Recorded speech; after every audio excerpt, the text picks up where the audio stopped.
And welcome to Sketch Zone Podcast. Sketch Zone Podcast is on the air. I am Carlos Gomez. And with us this week, we have this dude that, if you're ever doing an art review and you give him some news that he doesn't really want to hear, he will cut you up. He will cut you up. We're going to talk about him juggling knives and eating fire and stuff. That's because, my friends, we're talking to Ferd. What'd you say? I will cut you, B. Terado. Yeah. Got the applause. Yay. Welcome to the nation, son. Yeah, thanks, guys. Thanks for inviting me. Thanks for taking time. I know we're going a day early because you're a busy man, cutting things up and doing all kinds of magic out there. But we're going to talk to him about all that good stuff and what is it that why do I keep saying that he's juggling knives? We're going to talk about that in a second. But first, let's welcome Charlie B. Williams III. Hello, everyone. I'm here. Glad to be back. Yeah, you can clap for me, Ferd. Thanks. See, good to have people. Yeah. It's nice to have people on your side. And the one and only Jack Casper Zach. Yes. Hello. Ooh, look, Charlie clap for me. Mm-hmm. I like you, Jack. We have to. Do we need to have like different claps for each other? Maybe. Because if we keep using like the excited guy for the guests, we don't. Yeah, we got to work on that. Yeah. but let Jack figure it out, because then you're gonna be having some weird, you know what intro music or something. I don't know if I appreciate your attitude right now. I'm just being real. Dang, son. Keep it real, son. Dang, son.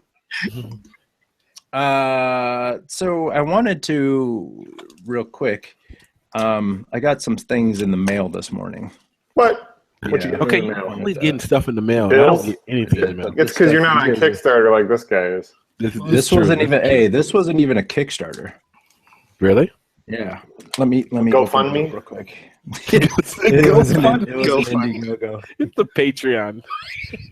I'm gonna go ahead and reach over like this. This is what are we looking at right now? Who's that? Hey, Oh, that's cool. is that the long lost shirt that we left at SIGGRAPH? No, these are ones that Carlos paid for by himself. Because I did it's not called a Kickstarter, it's called Pay in Cash. Have you ever heard of it? Yeah, do it all the time. It's awesome, So as you man.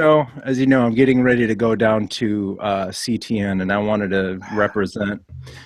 So I got a batch of these done. So I'm gonna send you one, Charlie, and I'm gonna send you one to Jack.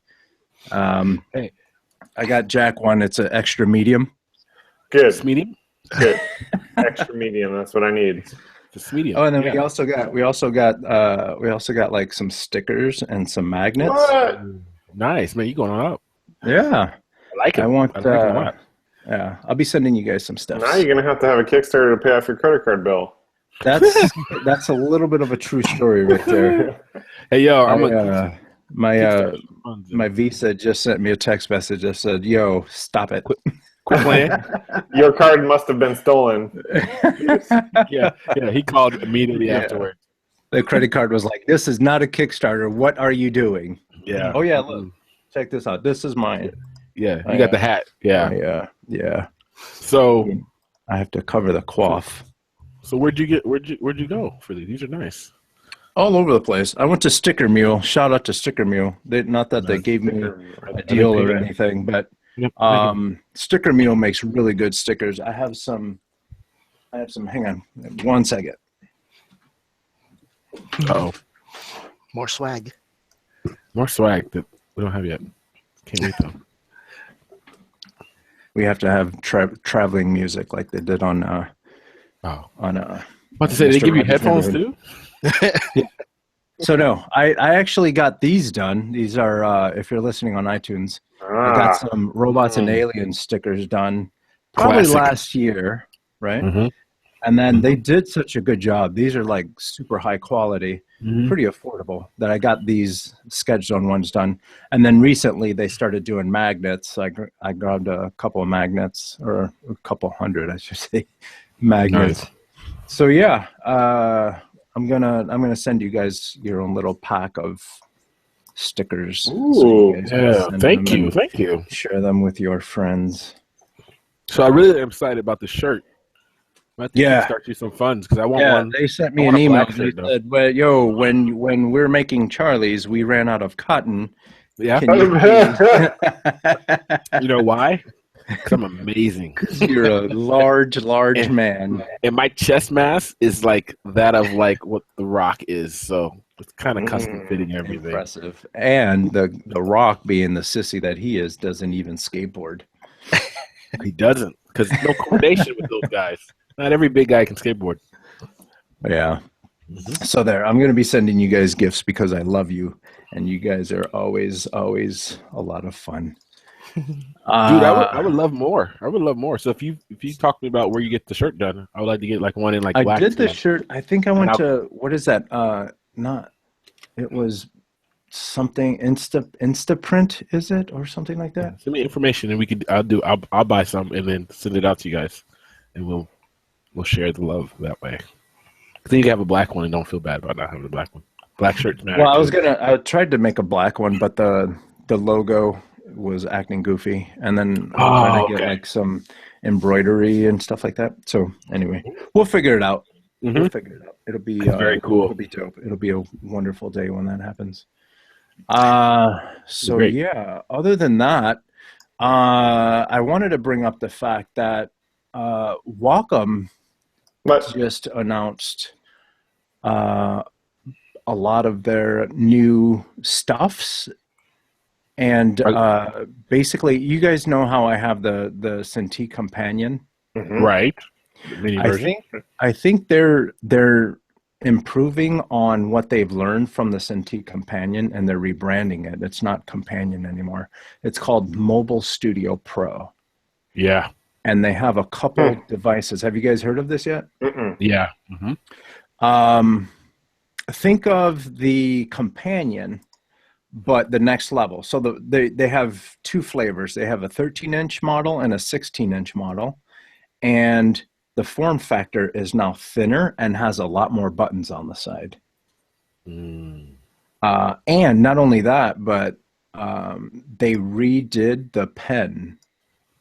So, the good old-fashioned, where's mine? Oh, it's probably downstairs. But the pen itself was redesigned. So now really? I think it has more pressure sensitivity, and even the angle plays more of a part of it too. They updated technology a bit to keep up with all those angle things. Yeah. Now, is this just a rebranding, or do you feel like it's actual new? So it's new technology. They didn't just want to try to get a different market. Generally, what happens is the way that you can look at these tech companies is they offer something, and then you're like, oh, that's really cool. So you're buying into their future.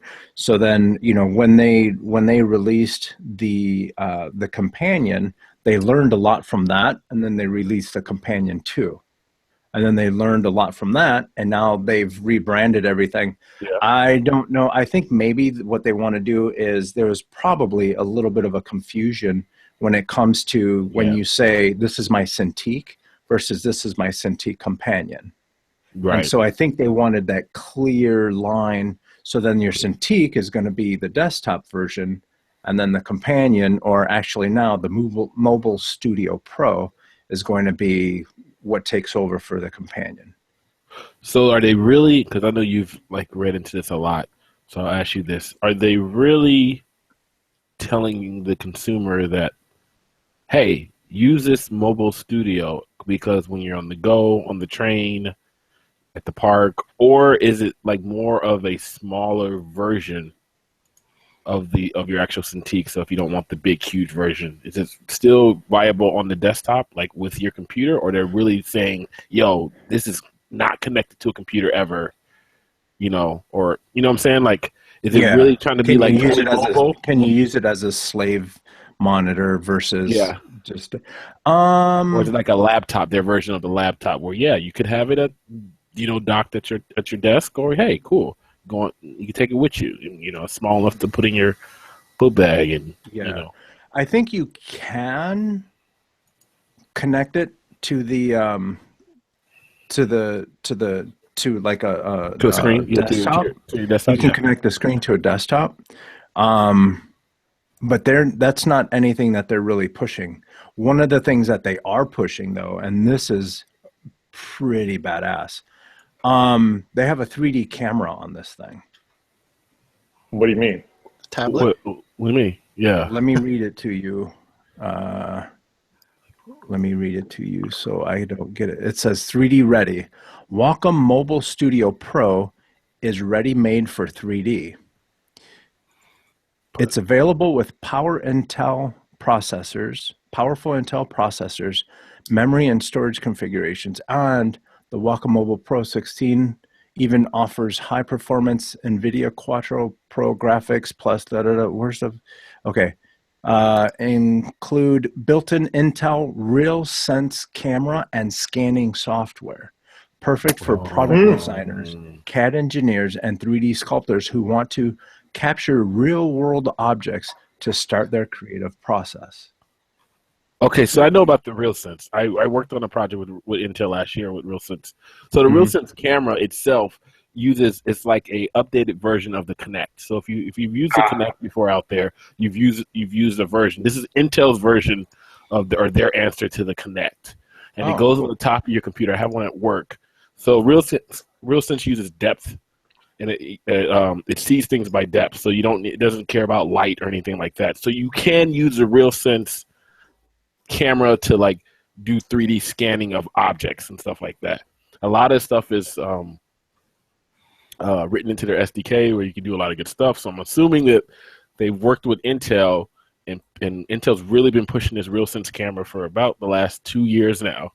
And now they've stuck it into, a commercial product. So I have to believe that the software that comes with it, has all those things. Because when I was using it with all the 3D scanning, I was using the SDK version of it and all the, technical papers and stuff like that. So we was like, oh, cool, we can do this. And I just hooked up my RealSense at work again to try to do that very thing, to do photogrammetry and trying to scan it rather than doing the take pictures route. I was just going to try to use what's no bigger than like your webcam and then like point it at your desk and scan the object that you have.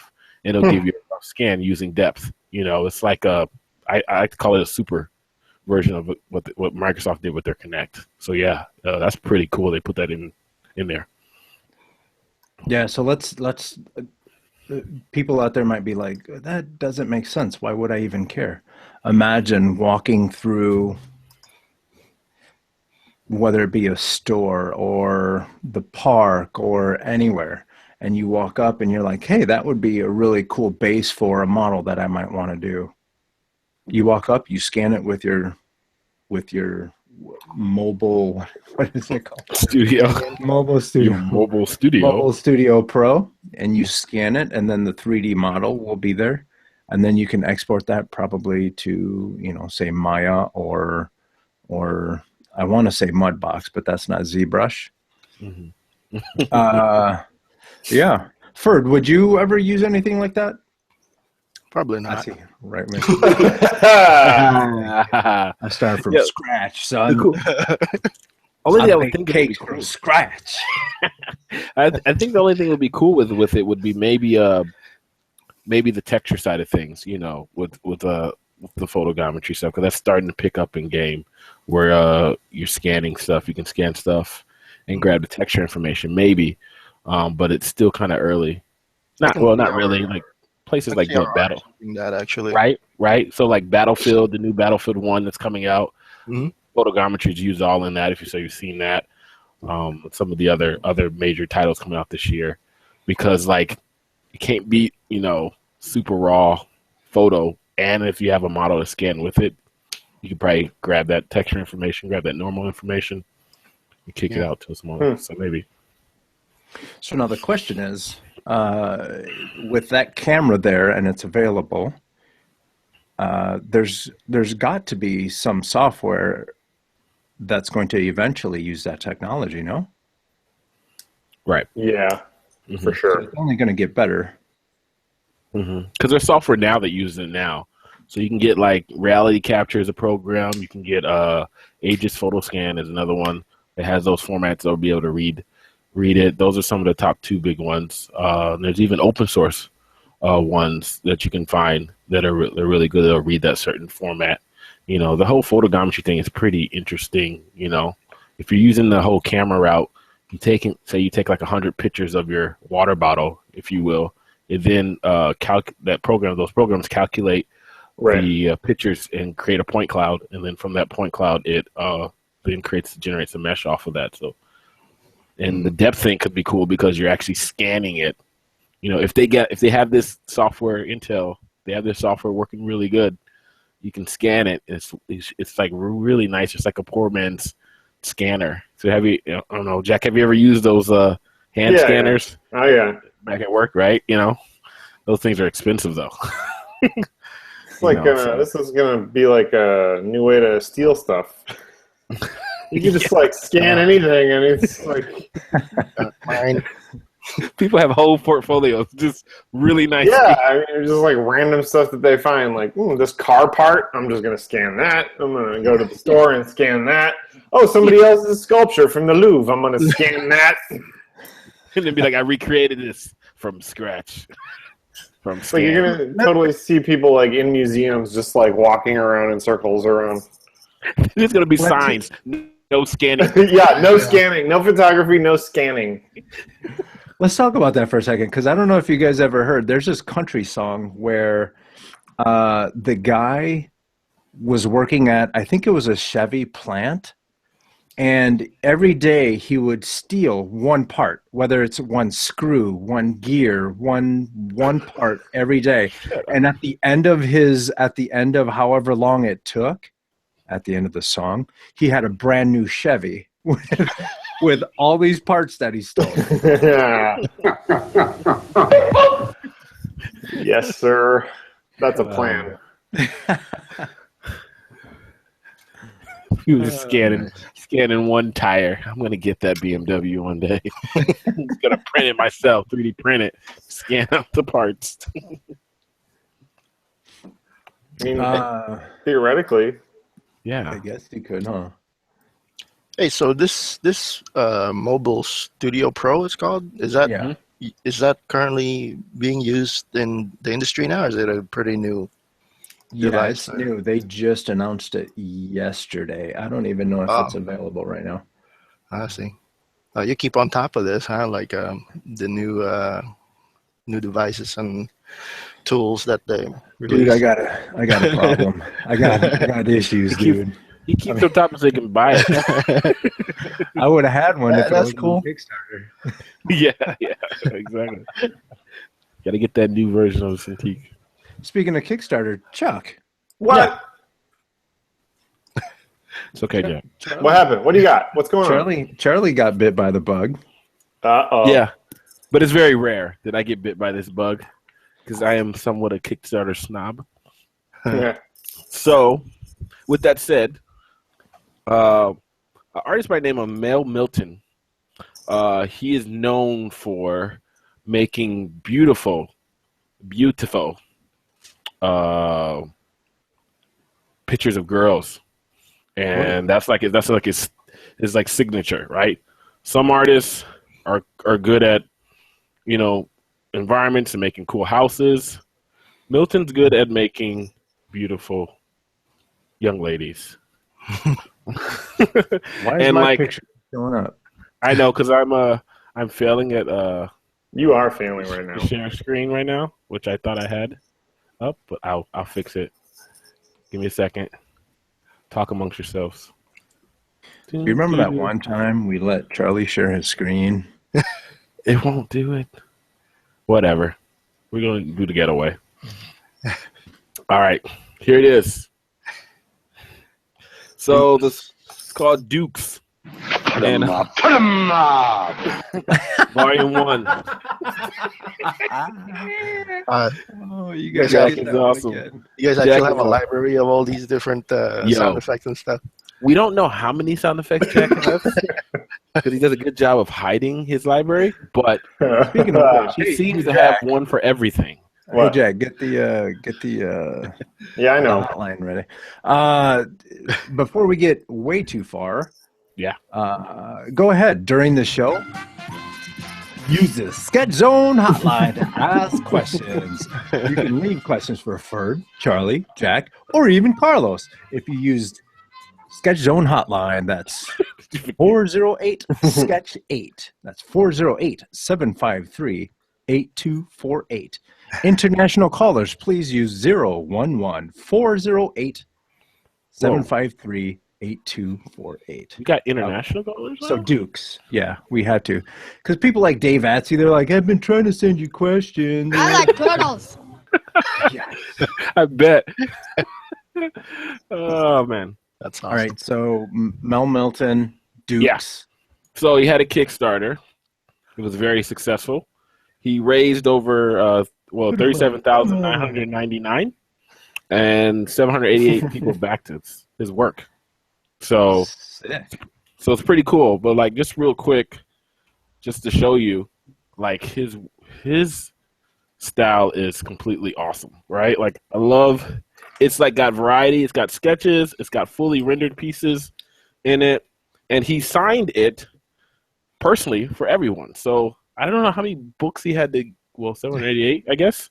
And like, I don't know if he wrote this for everyone, but it's really cool. He did a good job. And then he also gave all his backers little poster art of like kind of like fan art. And he was always saying that this was like free, because most of it's like fan art of different things, like Spider-Girl. You got Cyclops as a female, from X-Men. I'm checking out his blog spot right now. He's got really, really nice work. Right. I don't know who this is. Mel is the would you real call that deal. Xena? He knows what's up. That looks like Xena. I guess that would be Xena.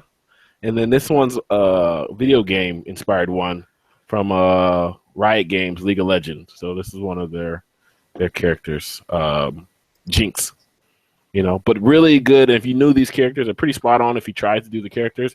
But I like it just from his own art style, just coming up with different girls and like, different styles. He goes all over. He doesn't stay with one style. And like he draws them effortlessly. And to me, any artist that can draw the female form, no, he's a master. He's a master. Plus in my book, there's some, that's good stuff. Action going. Yeah. I'm looking at all the portraits he did. Yeah, the portraits. Like the one thing I would say I want more, because this is going to be volume 1, is I want him to do one where it's all finished, which is easier said than done.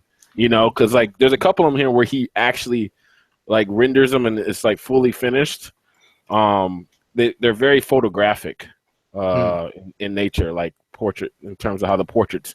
And then on the back, the last like 4 or 5 pages, he puts all the backers' names. That's cool. The cool part is I found my name on the very first page, not at the end. So Milton, you already get cool points for that one because I'm usually at the end. So that's cool. Did he go first name first, or did he go last name? He must have went with the C's. He must have went Charlie first. But then again, I don't think he did any kind of order because maybe it was in order of backing too. That's true. Oh, that could. I jumped on it pretty early. Yeah, that might have been it. I didn't read that part. I have to read through the rest of the book yet, but I thought that was a nice touch on like thinking on his like look at that one. Yeah, that's ridiculous. Nice. And then he went in. This is not even like a soft. This hardcover. It's like really good quality. Yeah. And nice. And it says "Keep on keeping on" at the end. That's right. It's a good way to end it. So some of the stuff he did with markers and others are in Photoshop. You're gonna get lost in it, Ferd. I'm serious. I'm lost now. I'm like, all it takes is because great show, guys. thank you. He truly had a lot of work to put in. Like I don't know what screen I don't know how he I how he picked. Milton, if you listen to this, because we're gonna tweet this out, you know, and everything, that we gave you a shout out on the show. Please come on the show so we can talk to you, because he's the most humble dude ever. Yeah, he said that he's interested. We just have to figure out the schedule. Yeah, I can't wait, because I'm a fanboy out that show. Yeah, in a big way. Dude is. So check it out. I don't know if he's selling this anymore since the Kickstarter's done, but if you can go find this stuff, we'll have his links to his work in the show notes. Check it out. Mel Milton. Dukes is what it's called. Volume 1. The ladies. Jack, did you have anything to share this week? Do I have anything to share this week? Well, I wanted to make sure that. Hey, speaking of books. Okay. No, for real. This is a shameless plug.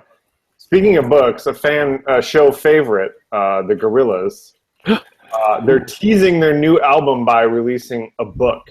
It's called the Book of Noodle, and it's like weird photographs with like the characters superimposed inside it in the world. Really? Where can I get this book?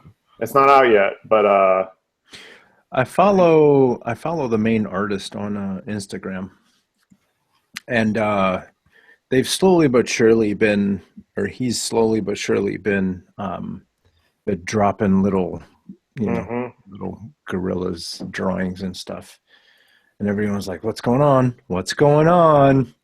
Now we know. Yeah, it's kind of weird looking. I wouldn't say it's like quite what you're expecting if you're expecting Gorilla's art, but but it looks pretty cool. That's an interesting way to tease the album. Nice. Oh man, yeah, I'm on board for that. I will totally buy that book. Aren't they making like new animated music videos too at some point? I read something about that. That is the rumor. Yeah. And it's, I've been reading that too. So, but there hasn't been anything, like it's all been teasing stuff. Yeah. And you can just never tell. Like, are they messing with us, or are they actually going in legit? I love their music videos. That's how I got hooked into their music, you know? Yeah. Yeah. Their music video is amazing at the time. Yeah. Yo, so like, how long has it been? Sorry? 2010 was their last one. Plastic Beach. Plap. We talked. Yeah, they redesigned Noodle too, right? Noodle started out like this short, like Asian girl, and then much later she's like a taller, lankier. So is it like she's growing character. up? Yeah, it's like she sprouted legs. They go. She's like full grown up. And everyone else is like, everybody's got older. Melton book.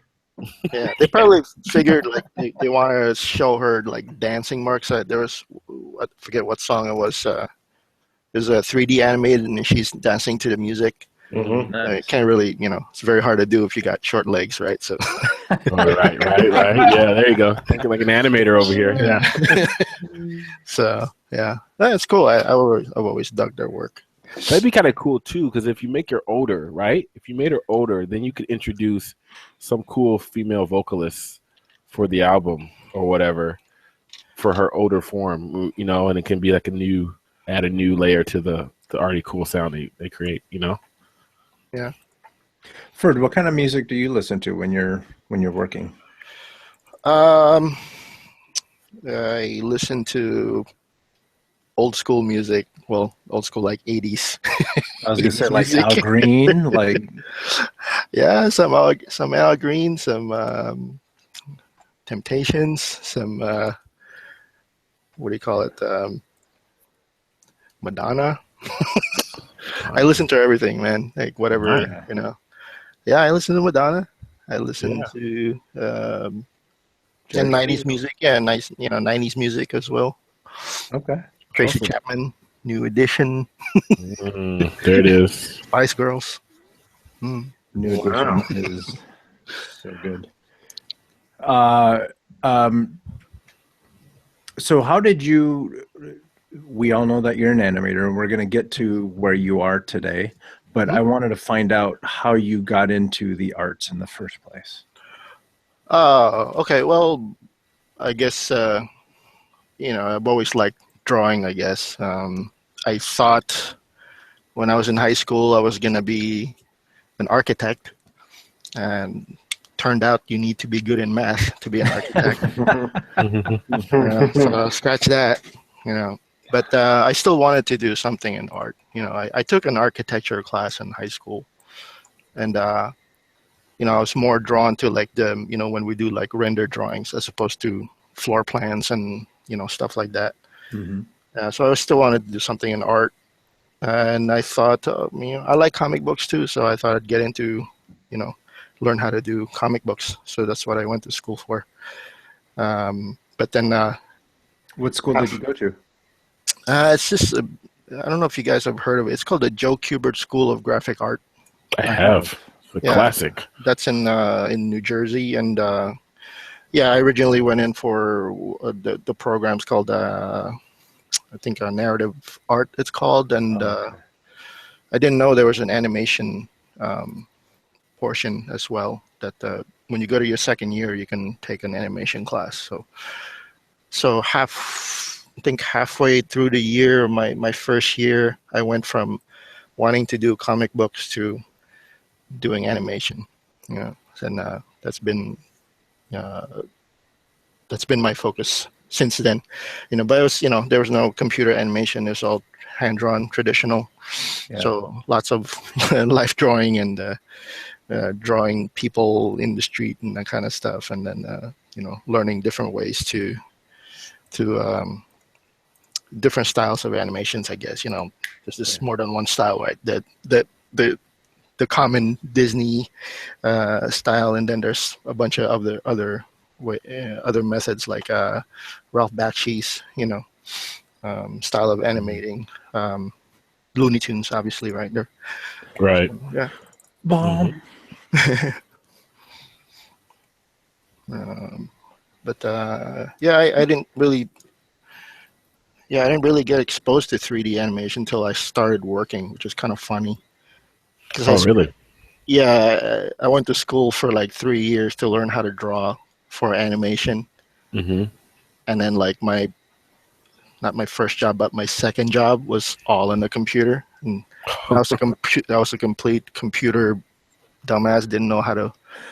I sat down when I went to like their training at Curious Pictures in New York, and they plopped me in front of a PC, and I literally went, "How do I turn this on?" And like that's how bad I was, Listen, I was in college getting a degree in advertising art, and they had the Mac lab. So I walked in, and I don't know how long they've had this, but now the power buttons are actually on the computers. Back then, the power button was on the top right-hand corner of the keyboard. Oh, yeah. So you walk in, I would walk in and I'd be like, oh crap, how do I turn this stupid thing on? And I would always race to class to get on a computer that was turned on. I never knew how to turn it on. And then finally I saw someone reach up and hit the thing, and it went bong, and I was like, life-changing. That's what happened to me. So it turned out like the screen had its own power button. So the computer was already on, just the screen was off. So I don't know, somebody shut it off, I guess, or something. Just didn't have a screensaver. So I'm like, how do I turn it on? And of course I press the power button on the machine itself, and it shuts off. So now the whole thing is off. Yeah. So then somebody had to help me turn it back on. It's kind of embarrassing. That's so funny. Wow. Yeah. But fun learning experience. Yeah. But it's kind of accident. You said you went to school in Jersey. Yep. Are you originally from the East Coast? Yeah. lived there after my family came to the States. We lived in New Jersey, so we were living in Nigeria before we came to the U.S. Yeah. I came here in 85, I think, 1985. So, Awesome. yeah, that's when Back to the Future came out. So every time somebody asks me when I came to the States, right away, Back to the Future, comes to mind. So, did that influence your decision to get into like movies or anything, or was that just a cool movie for you? No, it's just a cool movie for me. I always wanted one of those. What is that vest that he was wearing? The like puffy vest. Yeah. That's right. I remember going to Salvation Army and I got one, and I'm like, I'm gonna be like cool, like Marty McFly, But I don't know what happened to it. It's gone. I don't know. That's coming back. It's coming back. That vest is coming back. I feel like all those styles are coming back. So at some point, what is that? That members only jacket's gonna come back. There you go. Yeah. Hang on to it. The shoes are already coming out. The shoes are already come out. I saw them. Nike announced them like a month ago. The Marty McFly ones. Yeah, the self tying shoes or whatever. There's this crazy cool little system that goes in the middle of your heel, at the bottom that's level with the heel, and it has like these micro. Think of them like fingers or hands that kind of tighten around your foot, so you hear them go. It's cool. It looks like an Air Max, like a cross trainer. It looks like a cross trainer. So the shoe, so it's not going to be like the one that looks in the movie. They've actually made it into an actual product. The ones they did come out with the ones that look like the ones from the movie, like last year as a limited run. But these actually look like you go work out with these shoes. So it's kind of cool. They finally thought about how to put the gizmo and all the motor and stuff in the shoe, and it works. They had a big thing about it. I'll find it and we'll put it in the notes for the show. So if you're too much of a dumbass to tie your own shoes, you can get this, right? Right. Press the button and it ties There it. it is. Hey, yo, Ferd, calm down. Don't hurt nobody, man. If they want the shoes, they can take the shoes. Yo, you guys remember? I was in Germany when these came out. When Reeboks came out with the pumps. Mm-hmm. I had a pair of those, and I was on the basketball team out there, and I had them pumped up so tight that by the end of the game, my feet were asleep. Your feet was like, please. Oh, that's the pump, right? Like on the tongue of the shoe, you press it and the ankles tighten. Yeah, the Barclays. Yeah. What were they called? He's wearing the Charles Barkley's. Because Charles Barkley, that's before they labeled them to Charles Barkley's, though. Really? Because he's the only one that ever made a shoe off the pump. I think I can't remember anybody else. Dude, the original was called the Reebok Pump. Mm-hmm. And it was on the tongue. It was a little orange basketball, and you just until your feet fell asleep, or you got corns. Or your bunions pop out. So stupid. It's got what is that? A cool little Tron light there? What is that? Yeah, kind of lights up too. Yo, so Carlos, I just sent you guys the link so you can have that for the show notes. But check out the shoe. I even put an image of it for you guys too. That's awesome. Yeah, these were not even. Hang on, Ferd's videos are talking to me, and it's just you have them running. The white one looks. I ain't even gonna lie. The white one looks cool. I think they look cool though. I mean, the light is a little extra, but I think they look cool. That's what those look like. And if you're watching on YouTube, that is not a render that Ferd made. We're just looking at shoes right now. We care about the shoes. Don't look at that other stuff. Self-tying shoes. Mm-hmm. And there's a video there for them too, and they flux capacitor. They do the whole. Yeah, yo, Jack, in the video they do the whole Apple thing where they talk about how the shoe's the best thing since sliced bread. Can you imagine if Apple made the shoe? They actually tie your shoes. These are the ones. These are the ones that I had. So at least you won't need like reflectors, right? Or you don't really need Put the light up in them too. Remember those when they put the lights in the heels? Yeah, I remember that. So where that light is, those are the ones that I had. Yeah, there they are. Those are the there ones they that I are. had, son. Yep, the Those high are the tops ones. with the pumps. Those are the ones. Do they have High ass ones that you probably didn't twist your ankle, but you blew out a kneecap. Yeah, because you couldn't, because the whole bottom of your leg wasn't going to move. Especially if it's all pumped up like a cast. Yeah, Eyes exactly. go numb. Exactly. But I remember those were like mad expensive, weren't they? Hell Yes, yeah, they were. But I had They're like disposable $200 income. I or was in the something? army, dude. I didn't have to worry about my housing or my food. I was like, I'll take two. Didn't they used to bust on people though? Like if they're using them outside, like in the heat, and like if they're pumped up too Of course much. they did. They used to they used to literally, if you actually play ball in them, you could pop them. you know, Yeah. and then you wouldn't be able to. Yeah. It's They like, made it because seem, they would they type made it up, seem pump it like up too you're. much. They made it seem like you were able to like pump them up and you'd be a badass basketball player. Not the case. You Not do a the hard case. stop and get crossed Dude. over. You just hear.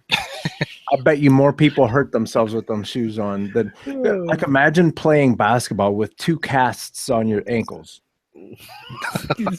Playing in Improve balloons. stability. You can't flex your ankle.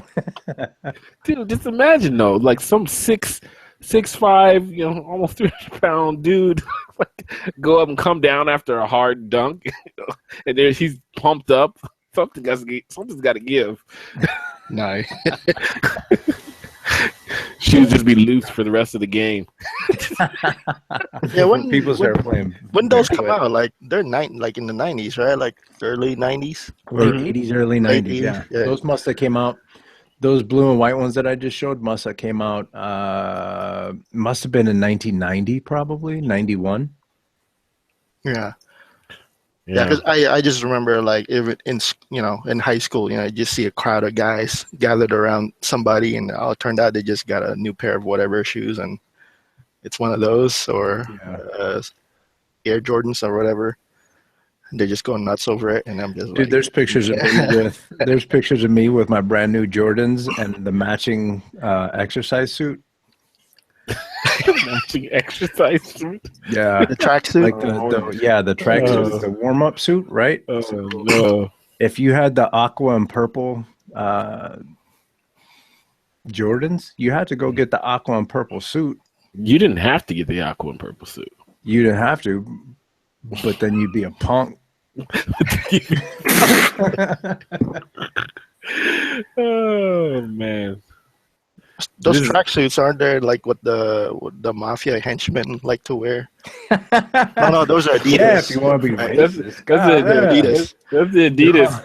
The It's not Goodfellas. racist. They did wear. First, like I saw them. It's true.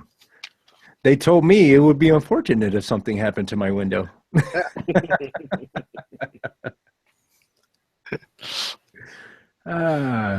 Awesome. So then let's go back to how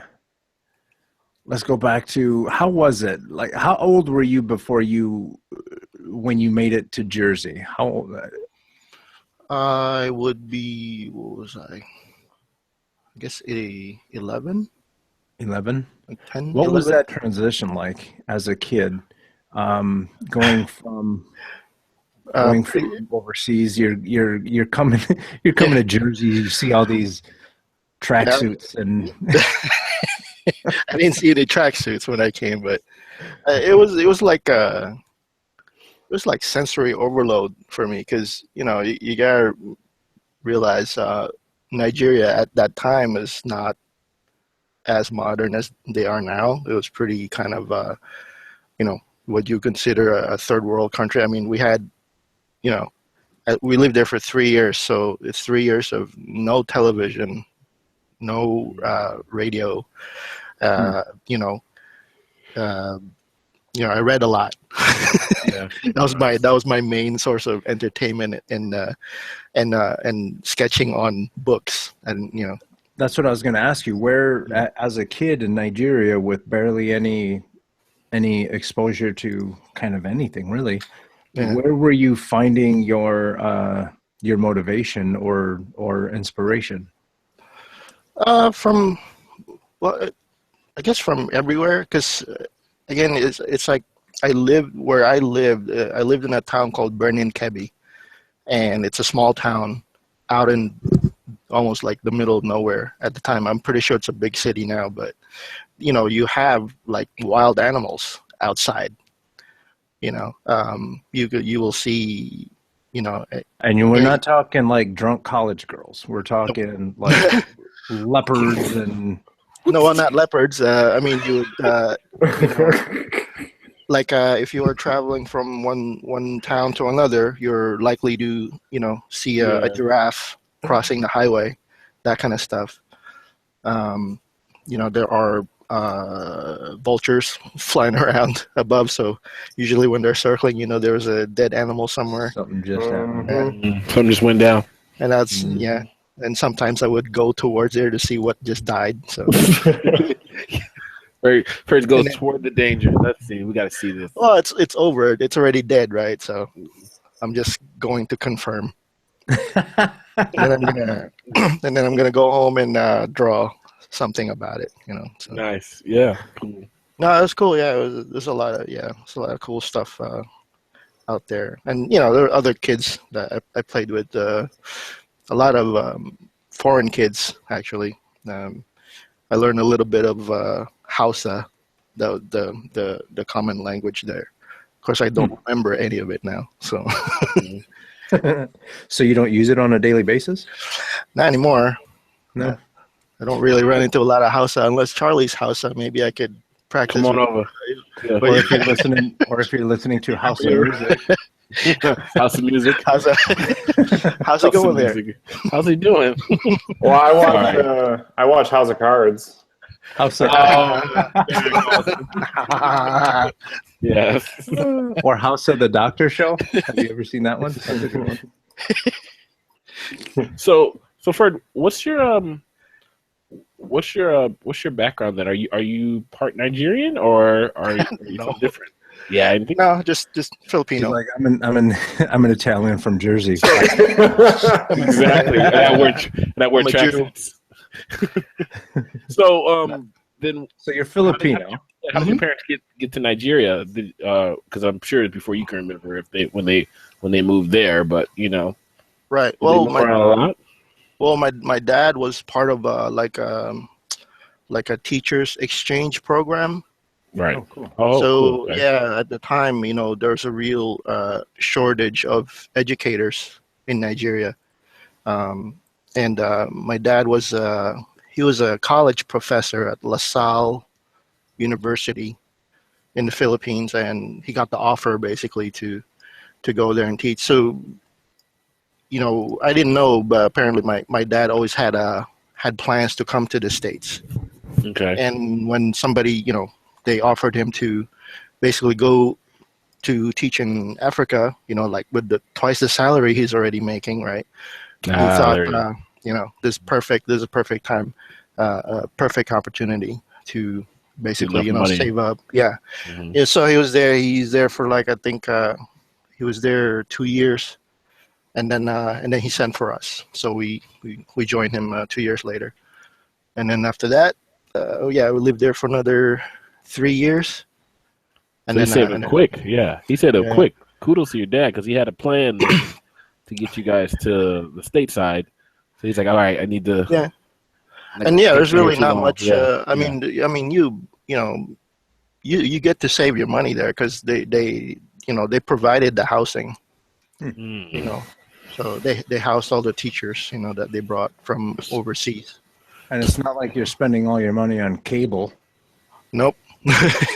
It's funny because we had a TV. Booking a pencil, kid. See you in a couple weeks. It's funny because we had a TV, but there's nothing on. Like you turn it on and it's just like static. It's like, all right, like why is this here? It's like documentaries on like giraffes and stuff. Like no, it's documentaries on black and white. Dude, if I had that, I would have been so happy.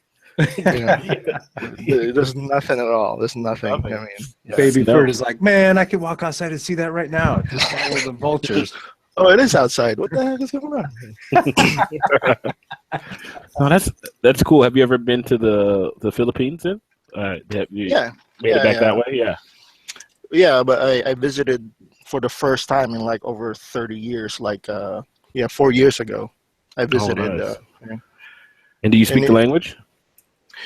Kind of broken, but I fully understand it, like as if I still speak it fluently, because my parents talk to us in Tagalog. That's what I was going to ask you. They talk to you in Tagalog, yeah. Yeah, but we always responded in English, so it's kind of. But I can still, I can tell a cab where to go. I can order food. If we all go there one day, I can get us all around of beers and. Or the good stuff, yeah. I'm in. Yeah. What was the most, talking about living in Nigeria and Jersey and then going to the Philippines and everything, what was the most exciting place for you to either visit or live in? Most exciting place to visit. Okay, so besides living in Nigeria, which was cool, we did get to visit other countries, like kind of travel during summer break. And the coolest place I've ever visited was Rome. Really? Because I got to see the Colosseum. And up until that point that we first went there, I've only read it in books. That's when I first learned about gladiators and all the sport killings that they used to do, and and then here I am, 9 years old. I get to see the Colosseum itself. We also saw the Vatican. We visited the Vatican. It's an insane place, the Vatican. I keep hearing that. It's like it's a whole city. Yeah. Like it's almost I think like they have their own government or some shit. It's like the Vatican is its own country. Yeah, that's right. Yeah, exactly. But that's probably one of the coolest places I've visited. Yeah. Were you able to actually? When at that age, were you able to take in a lot of the artwork and actually appreciate and know? Not really, because I mean, as I guess even though I enjoyed myself going to those places, I didn't really appreciate it as I would have now if I had gone around now this time. Yeah, I was too young to really appreciate what art really was. I mean, I doodled and I sketched, but it's more like I'm just messing around kind of stuff. So you're like, man, there's Da Vinci guys all over the place. I wish I knew. I wonder if he makes any pizza. Yeah, who's Michelangelo? Who's this cat? Meanwhile, Da Vinci walks by in a tracksuit. Yeah, and there's one of his flying machines in his tracksuit. Right? Talk about being fortunate if you touch that right now. It's like, man, Da Vinci got a temper. Yeah, it's weird. I feel like I was more well-educated when I was younger than I am now, Yeah, no joke. Like I said, right, there's not much to do than read or play outside. So there was at one point I actually memorized the Latin names for different animals. Oh wow! Like species names and stuff. You were going in. And it disappeared. And it disappeared. It disappeared when I came to the States. It's like, you had MTV and HBO and stuff. So insert cartoons. Yeah. Exit goes the Latin. Yeah. Started watching Transformers and and all you can hear is Optimus. This question, I guess, goes out to all of you guys because all of you guys are extremely creative. Do you guys think that, the way Ferd grew up with very limited access to all the cartoons and everything that the kids are inundated with these days, do you think that helps or hurts? Do you think it's important for, say, baby Ferd to go out and see and there's a giraffe crossing the road? You know, Why did giraffe where cross the road? he's almost forced to use Get away from the lion. Yeah, right. He has to be creative to get away from the lion. Giraffe knows what's up. He runs into the house all out of breath. He's like, his mom was like, "Baby, what happened?" He's like, You just reminded me of that was it that John Candy scene from the Great Outdoors? Mm-hmm. Yeah. Big Bad Chase Me, that one. Mm-hmm. Yeah. It's Chase, Big Bad Chase. It's like, what? Big Bad Chase Me. Nice. But do you think being, almost secluded helps a kid's creativity, or do you think it's almost necessary for them to be inundated with cartoon after cartoon after cartoon? No, I think kids at a young age, and this is just my opinion from watching my little ones now. I think depending on the kid, they do a good job of coming up with, things on their own and imagining things and having imaginary friends and coming up with cool things. And I think sometimes later on, kids forget how to have imaginations and think of stuff. And, I've watched my daughter draw for hours, and she's just making all type of things. She'll go through a whole pad and each one has a different meaning to what it is, and then somewhere along the lines when you start, if you ever taught an art class to, different sets of kids, you could slowly see them start to lose that. And I've seen a college student stare at a blank piece of paper when I've asked them to design some type of character that they have a month to do, so like, I think it does get clouded a little bit when you get older, but young kids, I mean, it can only help. I'm sure it only helped Ferd, because if he's not seeing it on TV, he's making it up in his head. He's reading about gladiators, from books, and then coming up with what does that gladiator look like? How does that, what does his armor look like? He's making doodles and sketches. So yeah, I think it can help create creativity. Yeah. Not as much clutter. Thinking of it, right? But then when you start seeing Autobots and everything else, when it gets to the state side, you say, okay, cool. Well, that's cool. That's what a mech looks like. Okay, well, that's what I think. I want a beetle that changes into a robot, or a van that changes into a robot. River. No, yeah, definitely. Do you guys, besides Charlie, do you guys have kids or? Mm-mm. No, I do. I do. But she grew up in Germany.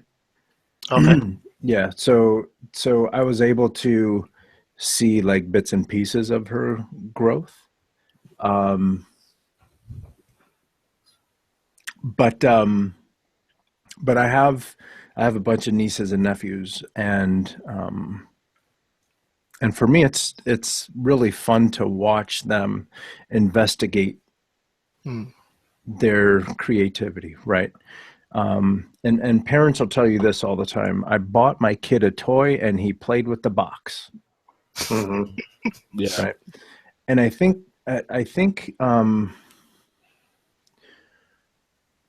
exposure to things is helpful to a certain extent, just to see, and this probably goes for everyone, right? The exposure of something just to see, to trigger some things, right?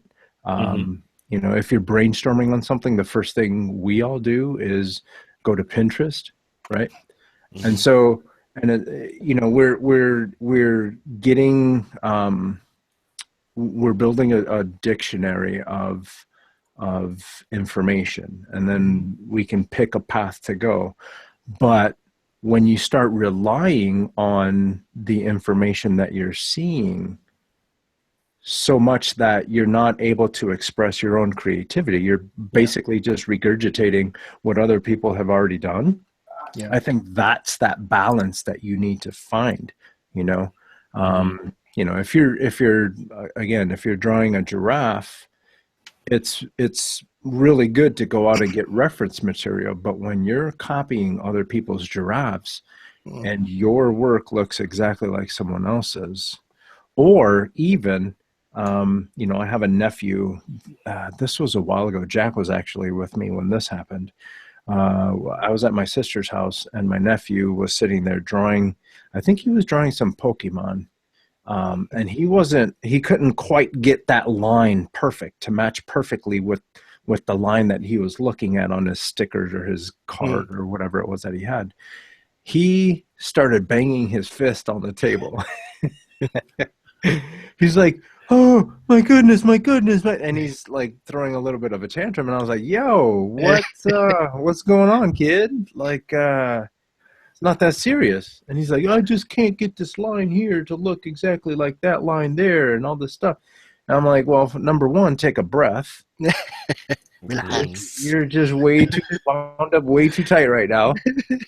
And then, you know, let's take a look. You know, your paper, you know, doesn't have to be square. You can spin your paper around and find the angle that your hand can get at to actually hit that angle or that curve, right? Mm-hmm. So I think that's the dangerous part, where you can't explore on your own to see what you're going to create with, because you're so wrapped up in creating someone else's drawing. Mm-hmm. What happens too if you spoon feed the person too much information, and you know they're not looking for it themselves, right? Right. That stuff you just described, that happened to me quite a bit when I was in art school, because I was just being fed like, you have to do it this way, you have to do it, you know, you have to do it that way. This is the right way to do it, right? And you know, you're supposed to follow directions on what the teacher says, but there were times where they were just basically like micromanaging what you are trying to create. So it's like the creativity part is like kind of thrown out. You have to follow exactly what they prescribe, otherwise you get an F or lower than the grade you want. So it was a bit of a like struggle, like how do I stay creative and still follow directions and, you know, not get yelled at, you know? Yeah. Yeah. I mean, schools have a tendency to do that. I know when I was going to school for 3D, everyone had to go to the toy store and buy a tractor. And then you modeled that tractor. So, you know, whatever tractor it was, right? And so come to graduation, everyone has all these tractors in their demo reels, right? Because no one did outside work. Shame on them. And I'm thinking to myself, this is bad.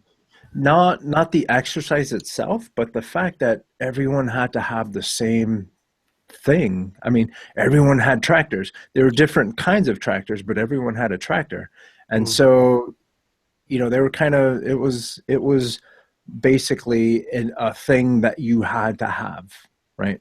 And so what I ended up doing was I had a tractor, but I pimped it out. I gave it gold rims. It had a gold chain link steering wheel. It had the little dingle balls that come around in the cab, right? Did it bounce too, like the Cadillac? Yeah. Yeah. This out. Yeah, exactly. We actually had Richard Hyde, who was my teacher in 3D. He looked at my tractor. He just shook his head. He was like, "Oh, it's a tractor." Why? I was like, "Why? Hey, you don't think we if we had a tractor on the west side, you don't think our shit would look like that?" Funny. Yeah. Well, school does that, right? Because I don't know. It's just, I don't know. To me, school felt very rigid. I mean, I know we were talking about kids earlier, but it's the same, right? Like I feel like school, like for kids, it's kind of becoming a little too rigid. Like they're not being given a chance to think for themselves. You know, like, it's like. You know, when people say creative, and it's like, you know, it's almost like the school systems would like just kind of scoff on that idea. Oh, they need to learn how to, you know, they need to learn to do their math and their science, and like, yeah, that's great, but like, they're like little robots. You're a horrible mathematician and a horrible scientist. Yeah. Like, what if I want to be a baker? Yeah. Well, you have to be able to calculate exactly how many grams of, in your head without using the measuring cup. Yeah. Yeah. See, and then what's funny is I used to say that. I'm like, man, I was good at algebra and stuff. I found it somewhat fun, but I'm like, I'm never going to use this in real life. And then I become a programmer. Nice. Teacher's laughing at you. Oh, man. Ooh, did we lose somebody? Gotcha. Yeah, Jack's. Jack. Oh, Jack. He shall return, I think. Yeah. Jack got bored with our show. Yeah. And left. He's like, enough. Yeah. Jack's internet went like, you know what, we're done. Screw this, I'm out. That's it. That happens. Like, LA has these rolling brownouts. You're like, I thought you were like the second biggest city in the United States. Yeah. Like, how are you like Cuba right now? Yeah. I hope there's supposed to be like a earthquake or something coming up, like, or they had like an earthquake watch or something, right? Really? Like a warning. Yeah. Down there? Yeah. Dang. I hope he didn't get just now. I hope East Coast is getting hammered by a hurricane, and the West Coast is getting shook up. Meanwhile, Midwest is just normal. Yeah, you guys are about to get about 20 feet of snow, though. Let's not talk about what I'm going to get in the winter. This start snowing already or no? No, it has not stopped. It was 77 today. Beautiful day. Okay. Yeah. I'm in Chicago, man. I was just telling you earlier, right? I miss Chicago misses you, Ferd. Yeah. Mm-hmm. So yeah, let's get to there. So you graduated school Mhm. in Jersey. Mhm. What was your first job out of school? Out of art school, you mean, right? Yeah, yeah. What was your first job? What was your first job after first grade? I was a taxi driver. I was a construction worker, pizza delivery boy. I was from was it In Living Color? Yeah. It was. Yeah. The Henleys. Right until school. How many job you got?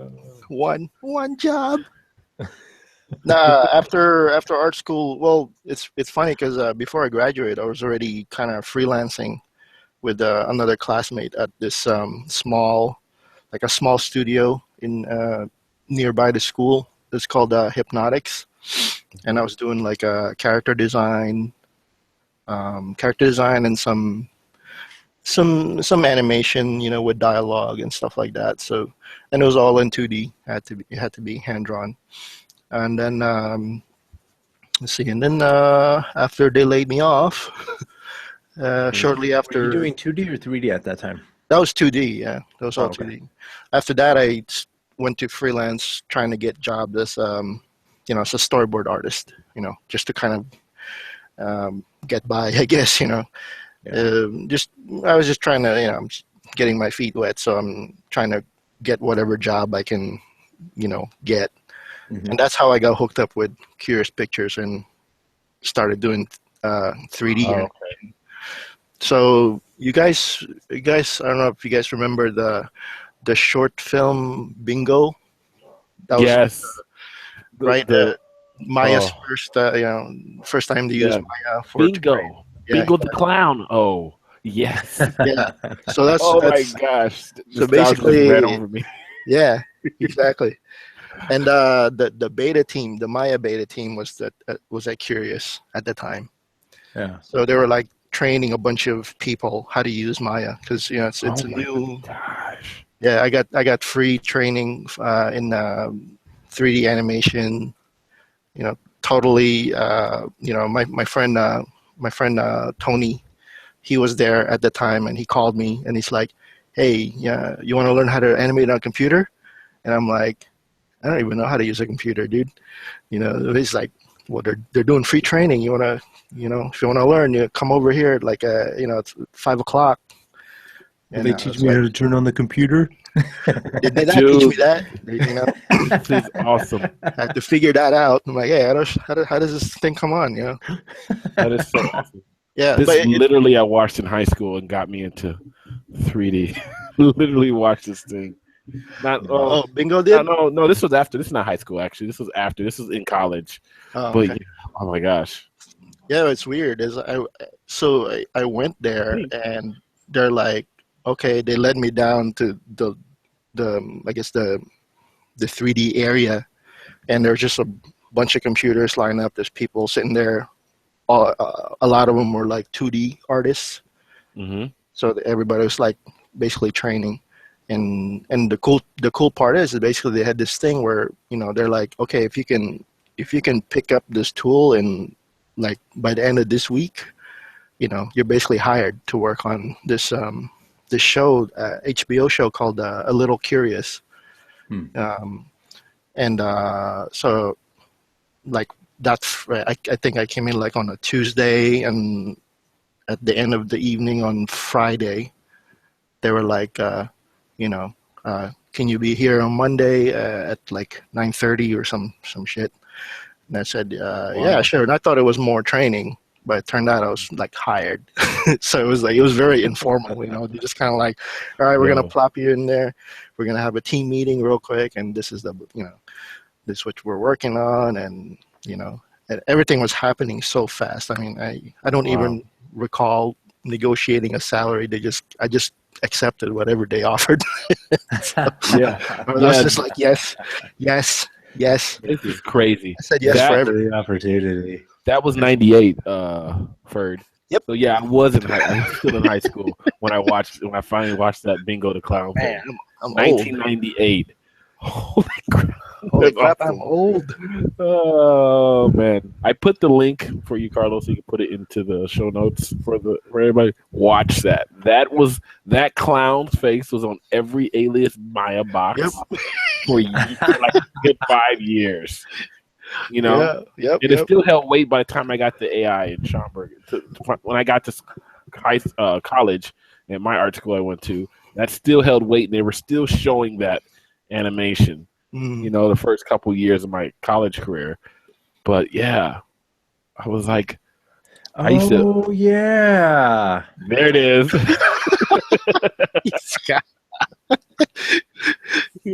It takes a minute. Like the whole time he's like, what are you talking about? I remember, but I didn't want to start talking and be like, oh yeah, totally, and then it'd be the wrong one. But yeah, like this came out when I was in school. Yeah, it's about right, 98. So yeah, before I got there, yeah, so yes. Right there. And he was yelling at that dude, and the dude was like, "Yo, Bingo the Clowno." I actually found it kind of creepy at first. I was like, "What is?" Oh, it's very creepy. There's no kind of about it. It's very 90s, right? It's very like this clown yelling at a dude. Yeah. It's very New York. Yeah, little Stephen King walking around.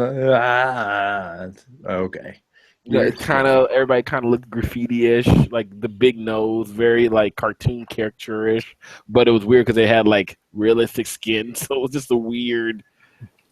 Yeah, well, apparently the director, what's his name, Chris Landreth or something. Yeah, he's into that trippy kind of weird stuff. Like he did another short film years later about this local animator from Toronto who like kind of like I think his life was like in a downward spiral because he was a alcoholic, but the way he animated him, and he's got those I forget what it's called. Damn. Maybe if I look up his name, Chris Landreth, it'll show up. But yeah, I have the Wikipedia for what it's worth. It was based. Bingo. Ryan. The other one I was talking about is called Ryan. Ryan, yeah. Man, that's one trippy, short film too. You should check it out. It was also based on another short film, short stage play called "Disregard This Play" by the theater troupe The Neo Futurists. The Bingo one, right? Yeah. And it was a surreal surrealistic Bingo? imagery and dialogue. It was Bingo crazy. the Clowno? Clowno. Bingo? Dude, they use that image of that clown on so many on that box. I just remember it. I just remember the alias box. If you had like whatever clownophobia or whatever it's called, you probably didn't get into 3D at that moment time because they had that clown all bingo. That thing, yeah. Bingo the Clowno? Yeah, when I went, I think everywhere we went, there'd be like some kind of CG show somewhere in New York, and there's always a poster of bingo and you know Maya, something for Maya, and it's bingo there. So it's like bingo is everywhere. With the SIGGRAPH that year, so it was at SIGGRAPH in '98. It was shown at the Sundance Film Festival that year, the Ottawa International Animation Festival, as well as CFC Worldwide Short Film Festival. They showed it in Aspen that year, Los Angeles Independent Film Festival. It had a crazy run. Yeah. But it's funny, though, because as popular as Bingo the Clown was, my favorite character was the money guy. Yeah. The dude looks like a tree, and he has, like, money for leaves. Or, the leaves are, like, money. Yeah. And, like, nice. And to this day, I don't understand his dialogue, where he's like, "Were you looking at my money?" And what? Person, I don't know what to do with this, but okay, let's just. No, I used to watch that short film like over and over, just trying to understand what the hell is going on in there. It's like he's yelling at the guy for staring at his money. He's got money everywhere. Just baiting them in. Yeah. But, so, Ferd, you and Charlie, yeah, worked together for a minute.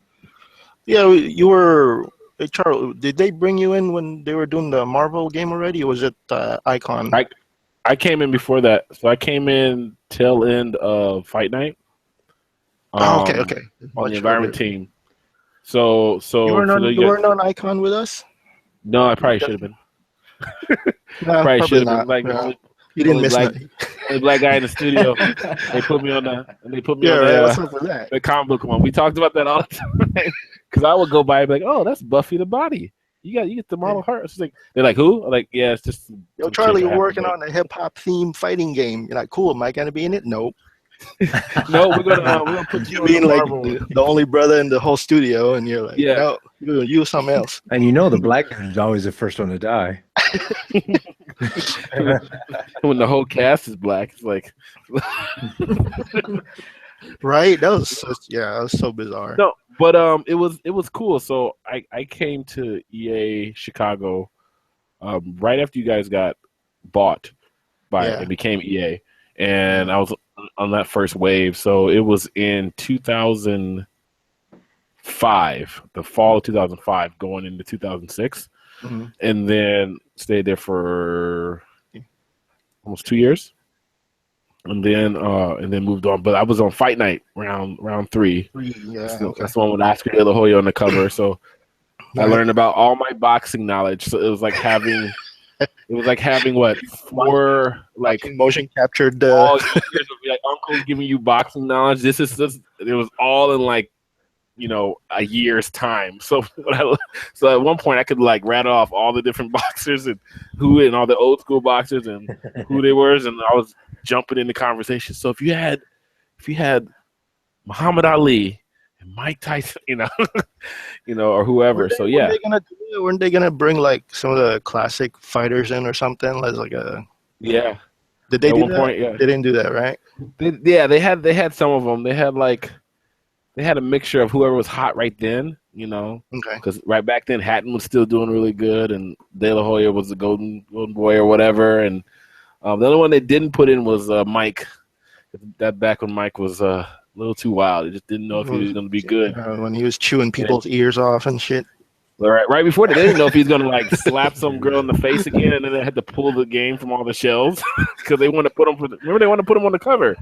They wanted to have him as like the last person you can get, and they were just like, Mike is too. The legal department was like, yeah, we can't touch Mike. We don't know what he's gonna do. Yeah. Yeah. I'm sure now you can put him in there, no problem. Yeah, that back. What was that like? Yeah, 05. He was still being crazy Mike, just not fighting. He was just doing other stuff. Mike hit somebody in the club. He's a comedian now. Is he? He's a comedian now. Did he say laugh at my jokes? Yeah, he goes around the world cracking jokes, and he's good. Really? Well, because of the list. Funny. It's like, yeah, and if you don't like, everyone's sitting around like, what are you laughing at? That's not funny. See, I want him to switch. I want him to do that with somebody one day. Just switch. That wasn't a joke. Like funny, haha. funny, haha. That really happened to me. It hurt my feelings. Could you imagine if he just do like, you know how you have some comedians that like pick on the audience? If he just picks on one random dude and gets serious with him for like 5 minutes, make him squirm, and then just like flinch at him at the end. Dude teases himself and goes home. Yeah. So, but Ferd, when did you start at EA Chicago, or it's probably called New Effects? New Effects, yeah. March 2005. We were still in Hoffman Estates. So you didn't get too far. You came after me. Yeah, I know Julie. Yeah, that's why. You know Julie. You know Josh Robinson. Yes. Yes, I remember the name. I can't remember his face though. For some reason. Josh is the guy who was using Max, the only one in the studio. He had the only guy using Max. Yeah, 3 Studio Max. Yeah, character artist.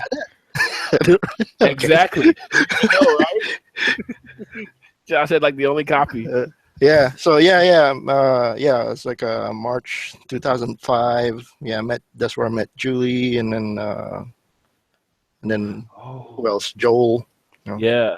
So Ferd came in on the wave of the new game. So when we got Def Jam Icon, Ferd came on that way because we needed more people, and they started like hiring people out. We needed more animators, and that's when Ferd came. I was like working on 2 games at once. I don't know if you remember. Oh yeah. Yeah. I was working on the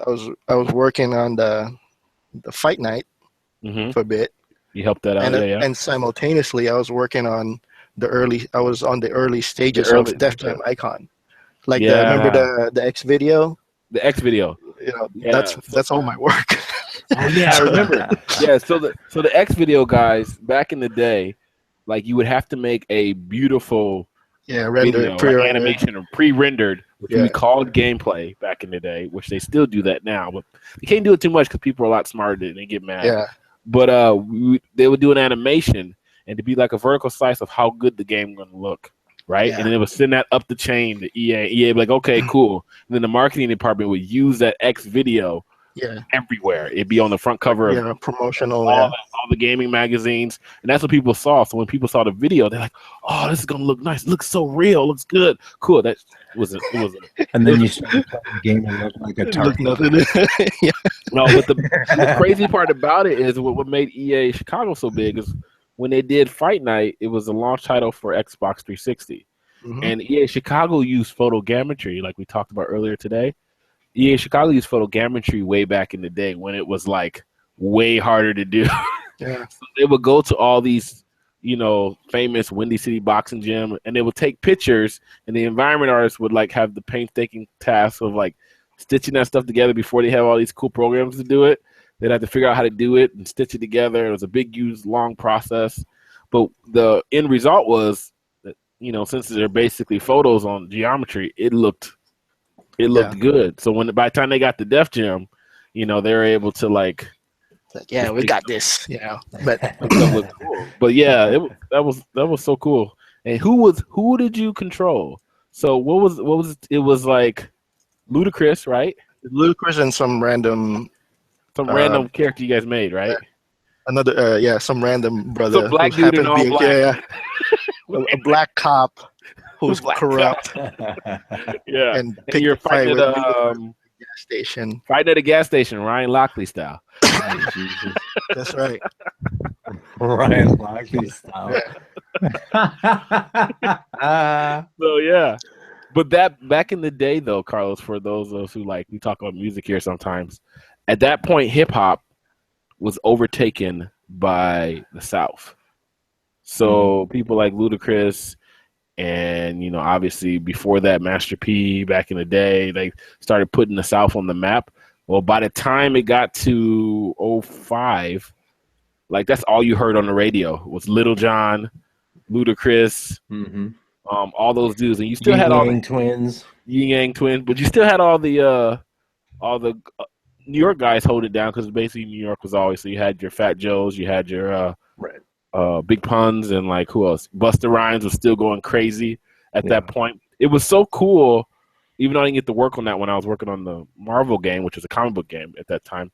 It was so cool because I got to see all of Ferd and them got all the inside scoop from like Def Jam. They got all the different pictures and who wants to be in the game, but who doesn't want to be in the game, or who can we get, who we could not get. Who can we get? Jay-Z couldn't be in the game because Jay-Z wanted his own game. All this, like we couldn't get Flavor Flav because he's not under Def Jam or something. Right, he wasn't. Yeah, there was so many politics. It was crazy. It was crazy to like every day was something new. Yeah, Def Jam was trying to like kind of micromanage us. Like they're starting to tell us how to make a game, and we're like, all right, we get it. You know hip hop. Let the game design do that to us. Right. like characters, right? You make the music, we'll make the game, we'll be happy. Let it go. You had to go through like a process to get all the characters approved, because then they had to like them. So all the rappers had to like their likenesses, and they were like, so you can imagine non-artists like, oh, well, my nose looks weird here, and it was, and then the whole process too of running around trying to get reference for you guys, right? So like, oh, they're gonna be at this award show, so before the award show, we're gonna have them come out. We'll scan their faces or take their pictures and stuff like that. Or it was like trying to catch these rappers. Like, so and so rappers gonna release a new single, and it's like we gotta time it so that when they release that single, it'll be in the game. Some I don't know. It's pretty insane. The music clearance was like crazy for like. But I remember when we were still trying to figure out like the characters that were gonna go in that game, and they were like, who can we get in there? Who do we put in? And I had this crazy idea like, yo, we should put like we should put Show Enough in there as a secret character. Because there were some arenas that's supposed to take place in an alley or something like that, right? And be like, dude, I told you remember Michael Clausen, right? Right, yeah. So he's like the lead, and I was like, dude, how cool it would be if you're like, you go in this alley and you're supposed to fight, whatever rapper, and Show Enough turns up. Now you gotta fight him. And then one of the producers was like, oh yeah, like they actually mulled about it for a little bit. He's like, yeah, we got to get the rights for that, and okay, we don't want to. Yeah, for those kids that don't know who Show Enough, it is, go watch Last Dragon. Last Dragon. Yeah, if you do well, maybe Bruce Leroy. Love for Bruce Leroy, yeah. Who's the master? Yeah, that would have been dope. Yeah, but no, nobody listens to me. Yeah. So for how long did you stay at EA, and then where did you go next? Because I stayed there. I stayed there till they shut down. Right. So I call that the mass exit. Who put the light switch? Yeah. Yeah. So unfortunately, EA Chicago shut down. I still think it's one of the best studio I've worked at. I agree. Yeah, it was a lot of fun. It was just the amount of people. And Carlos, by the way, Ferd knows RJ. Oh, okay, cool. So Ferd knows RJ. RJ's my boy. We went to school together. Oh yeah, that's awesome. Yeah. But Carlos, didn't you go to school with Julie too? Or I did. Yeah. Actually, did this. Her podcast. Yeah. Julie was she was a designer, and I was working at a small video game company. And then we needed a designer, and I saw Julie's resume, and I said, just stop interviewing. This is the one that we need. Yeah. So I like to brag a little bit, but yeah, like I was like, we need to get her in here. So that she came in, everyone fell in love. Julie's the bomb. And so, awesome. That's how she got her foot into the gaming industry. Shout out to Julie. Yeah. Shout out to Julie. She's nothing but love for that girl. She rules, man. I've known her for longer than I've known Charlie. So past more than 16 years, like pushing 20 years, probably. Getting close, yeah. That's my girl, dude. She's yeah, she's awesome. But it was there. Was it 2007 when the whole thing came crashing down? Yeah, I was sitting in my office. At that time I had already moved on. I was working at High Voltage, and I was sitting at my desk, and legit, like that morning, you guys got shut down. Yeah, I think you guys found out before we did. Like, we had 8 people. I don't know who found out at my studio. I had 8 people come behind me because my back was to the wall. It was like, yo, did you hear about EA? Because they knew. I was like, what? I kid you not. Yeah, I kid you not, man. Like we were sitting. I'll never forget that day. Right? We're sitting there in our cubicles, and so some of us still were able to log in, and I was I was working. What was I working on? I was working on a Captain America animation, and everybody's like, "Hey, how'd you log in?" I'm like, "What do you mean?" I'm not able to get in. A bunch of people were like just sitting around, and they're walking around like, "Hey, can you log in?" And then a few minutes later, my phone buzzed because a friend of mine in New York, the same guy I mentioned earlier, Tony, he's in New York, okay, and he texts me. He's like, "Dude, what happened?" I was like, "I heard what happened." And I'm like, I text him back, like, "What are you talking about?" And it turned it, and they send me a link, and it's like EA shutting down. I'm like, "Oh, this is not good." But I'm like, I'm at work right now. That's when first start grabbing stuff because like, I'm logged in. And then shortly after that text back and forth, my computer shuts off. It logs me off automatically. I'm like, oh, okay, it's really happening. Dude, I called Amy right after because I had six or seven people come in my room. I'm like, what are y'all doing? I'm like, no, I didn't know anything about it. So I was like, oh, so I call Amy. Amy answers the phone. He's like, talking to Kudo right now. Can't talk to you. Click. He's like, they're telling us right now. I was like, oh, shit, it's happening. Charlie missed the axe. Just I missed the axe. Yeah. But talk about the good thing that happened. Like, this has never happened since you guys left. Or what EA did for you guys to kind of what Kudo, I should say Kudo did to try to compensate. Kudo, Kudo and the studio managers, right? Like they got like, I don't know how they did it, but they were able to hook us up with they did like a job fair. Right. Oh, yeah. They invited like Valve and EA and Midway, and like everybody came, and we did like this huge like LucasArts. Yeah. Like people that never came back to the Midwest. Like basically could have opened up the studio again and put all these studios on every floor and then told all the employees to come back, and then they had a job fair all day, and they had recruiters doing interviews on the spot. So you just go to you just go to each floor, and people had tables set up for people to, so people started getting jobs at all these places around the country. A lot of people got offers and got offers like those sometimes that day. Yeah, I think like amazing. Like the first day, somebody got an offer, and they were asked to fly somewhere for an interview. Yeah, it was cool. It was one of the coolest things the studios I thought about going. I thought about coming down so bad. But people were calling me, and they're like Dave and all them were calling me. Like, yo, just call off, come down. They're like giving people jobs. And I was like, nah, my art director's there right now. And my HR manager. He's like, dude, we'll let you in the back door. You just use the back stairwell. You know the building better than I do. No, I know. I'm Charlie. I got weird luck. I'm going to the back stairwell, and I'm be talking to like Valve and Matt Corso. Look up my old art director and be like, hey, what are you doing here? Charlie be like, what are you doing here? Like, what are you doing here? I'm going to lunch with friends. I had like a laryngitis today. I had to come. Yeah. Like I forgot my pencil.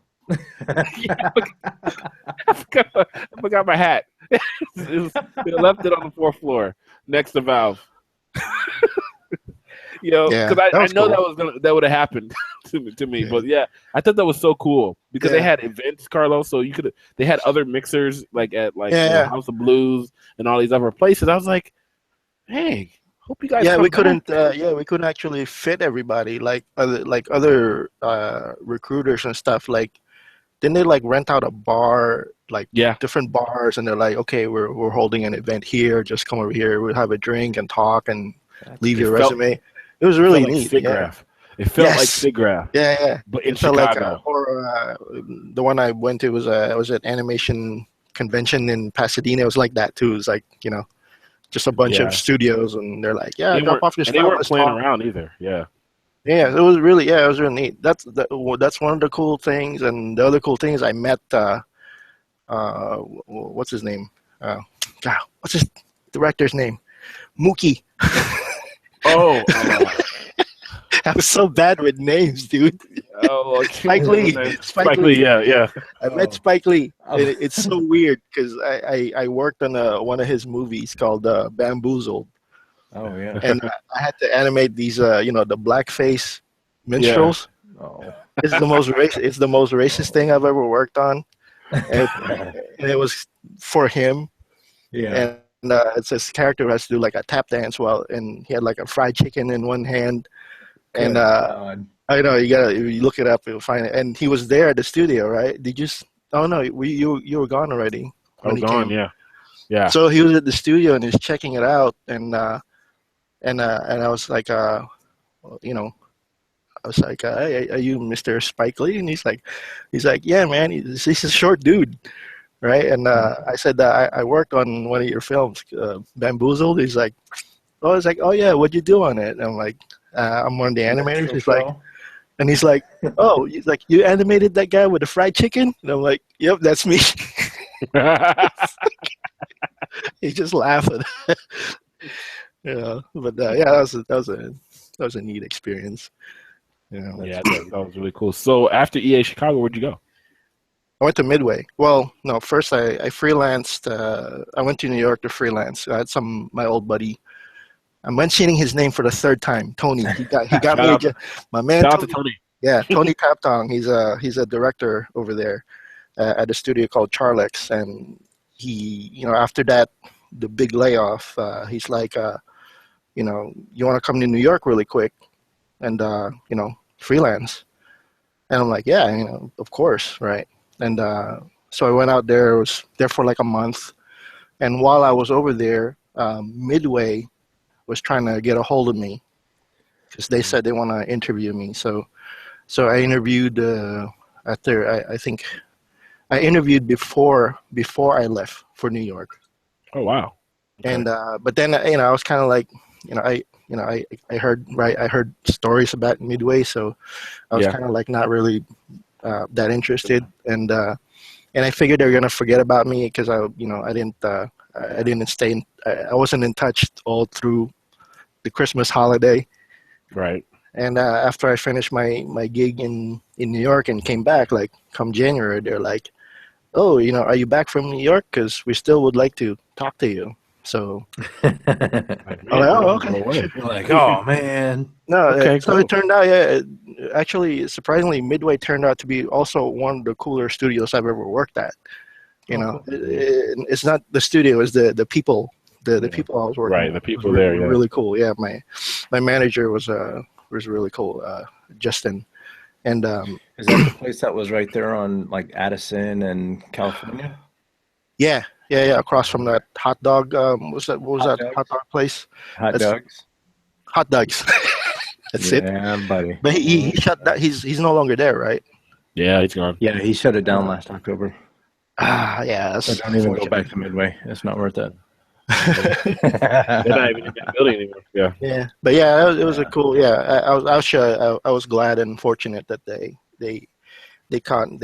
kept in contact and eventually hired me. So And what games did you work on at Midway? Mostly cinematics for the Mortal Kombat versus DC universe. So the Joker scenes that you might have seen on my website. That's the ones I worked on. I worked on another one called with the Wheelman with the it's kind of like a driver type. Yeah. Yeah. Yeah, mostly cinematic stuff. Yeah.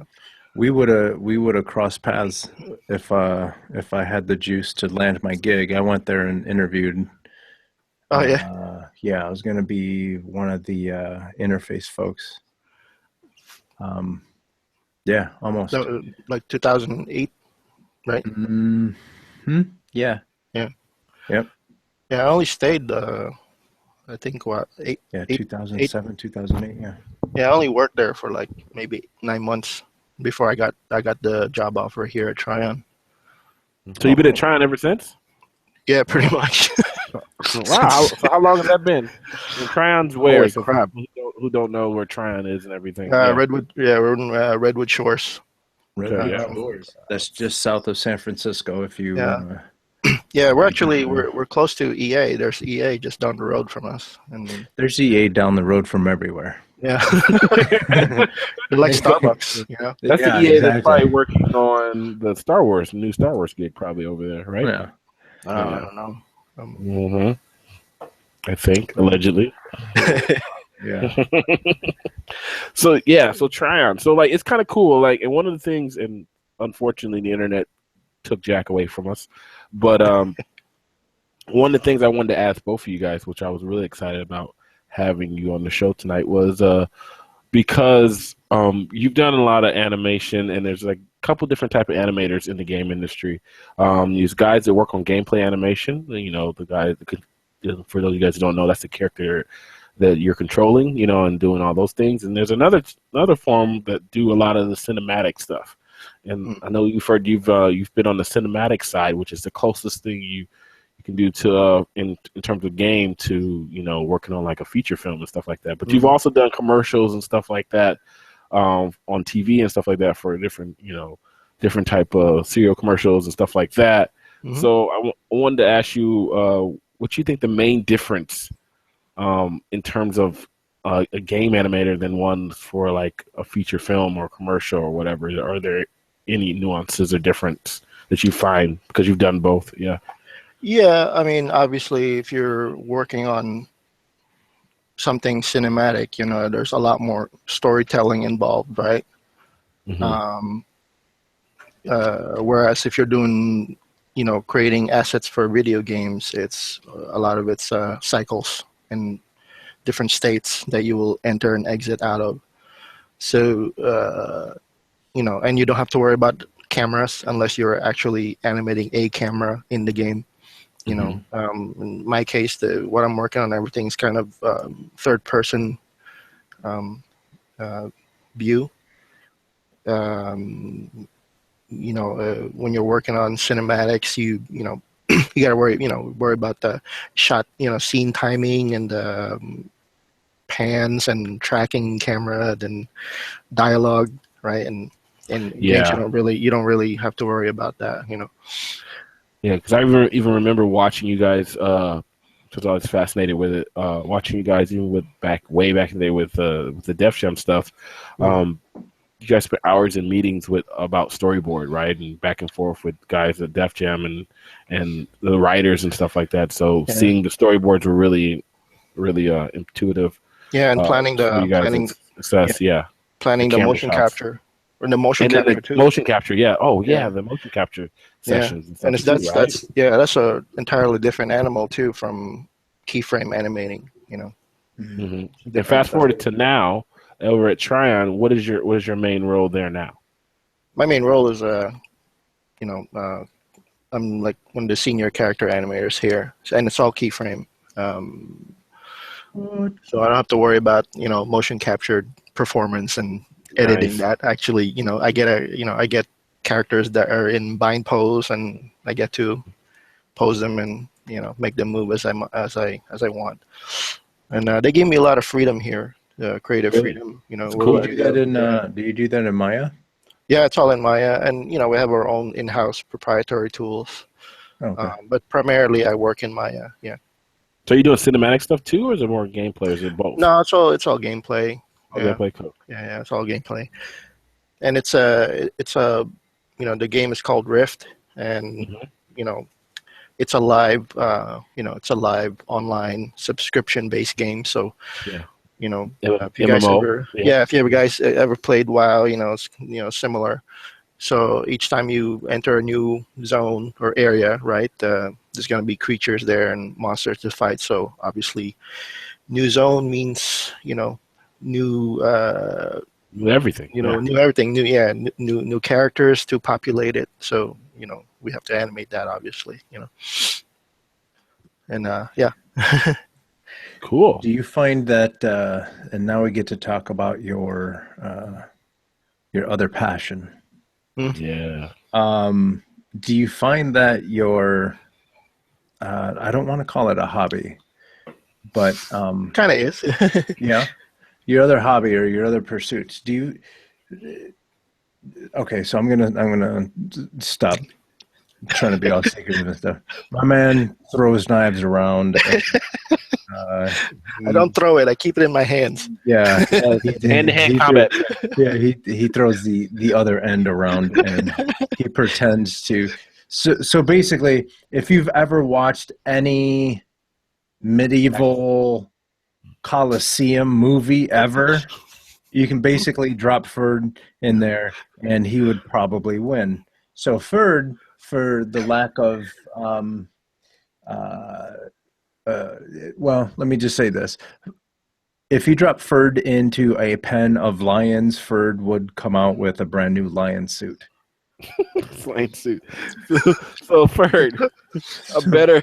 They're like old sick lions, though. So old sick lions. What is it called? What is the type of like combat you do, and what is it called? Okay, so I train in a Filipino martial art called Pikiti Tertia Kali. Kali meaning, denotes the use of edged weapons, basically. And, I use, sticks and knives as well. And there's also a robust system for empty hands, unarmed fighting. Oh, cool. And how long have you been doing this? It's funny because I started getting into it shortly after I got hired at Tryon. Oh, okay. Yeah, because it's interesting because I've always been into martial arts, but when I started working at Tryon, and I had to animate a lot of like warrior type characters, a lot of combat animation. So I had to do research, right? And rather than go on YouTube and watch a bunch of videos of medieval fighting or kung fu or anything like that, I wanted to go somewhere where I can actually experience the movements myself. I wanted to do something that had to do more with human body mechanics as opposed to like a style or an artistic expression of a martial art. So I started getting into Filipino martial arts, and there's a school that I used to attend in Palo Alto. I trained there for about a year. Nice. And then I met another teacher in the in the art I'm studying now in San Francisco. So I trained with him for 3 years, and then I kept training after him until eventually I became a certified instructor. Nice. So, is that like, how does that work? Because I always wondered that, because I always would catch your videos, and when I told the guys I wanted to have you on the show, I sent it over to Carlos, and he's like, "What is this? What the hell is he this? An animator, or is he a trained killer?" I was like, but I wanted to know, like, is there levels or belts like a normal like martial arts, or is it traditionally? Sorry, can you guys hear me? Yeah. Sorry. Charlie's microphone starts to act up right when no, there's no traditionally there are no belt ranking system in the Filipino martial arts. I think the ones that do now, it's a fairly new concept. They borrowed from other arts like Japanese martial arts, and there are some that use the sash system like in Kung Fu. But traditionally in Filipino martial arts there was no such thing as belts. or even certification for that matter. You know, it's a very it comes from a very pragmatic culture. So it's either you know how to fight or you don't. Oh wow! You know, Whoever has the least black eyes wins. yeah, whoever has the least holes in their body, you know, you know, if you still got all your limbs, you know, yeah, you can probably handle your business. But yeah, it's all based on, you know, physical proficiency. Yeah. Sweet. And were there Do you tests find it- that you do? Wow. I'll go ahead. I'm sorry, Carlos. I was just gonna say we Playing can. It's almost going back to like the original, not the original, but one of the earlier conversations we were having, where stepping away from the computer, stepping away from too much information. Mm-hmm. Do you find it important to step out and actually have more to do, more Physically, you mean? substance? Whether it be physically or mentally or whatever, do you find it important to get out of in front of the computer? Oh yeah, absolutely. Yeah, because I mean, well, you guys know. I mean, you know, you could be staring at the computer for 16 hours or more, right? Mm-hmm. Right. And you're in that tiny world, and you know, it's I felt it's important to, you know, get out and move around more, right? I mean, some people just go to the gym and or do yoga or something, you know. And with me, I don't know, I get bored fast, so I wanted to do something a little bit more, I guess, mentally stimulating as well as physically. So, you know, and like I said, I've always liked martial arts, so, you know, I decided to get back into it by training you know, this Filipino system, and it's worked out for me really well. You know, I've kept my mind, you know, healthy, and kept me from going insane, actually, because you know, you know, you need to step away from the computer every once in a while and just do something that's not what you normally do, right? So if what I normally do is animation, I need to do something that's not animation, you know. I work in video games. I when I go home, I need to not play video games, and people, you know, I had friends that look at me funny, like, oh, how could you not like playing video games? You work in games. I'm like, yeah, exactly. I see the damn thing every day, you know. It's like, so yeah. And and it's been part of, you know, part of the reason is, you know, because I research that stuff, and I try to incorporate some of that into what I do. And when I animate, especially when I'm, you know, I'm given a character that's wielding some kind of you know, weapon event of some kind, and, you know, I'll be like, oh, okay, I understand the body mechanics for this, so I will animate it this way. Sometimes some of the style's flavor will be in it, and those who know what they're looking at will actually catch. There's a on my website, there's one character I had. I don't know if you saw it, the guy with the two swords. Yeah. And he does this little thing, this little footwork thing that he does that in my system we call a broken footwork. And there was actually a guy in Texas who is playing our game, and he caught on to that.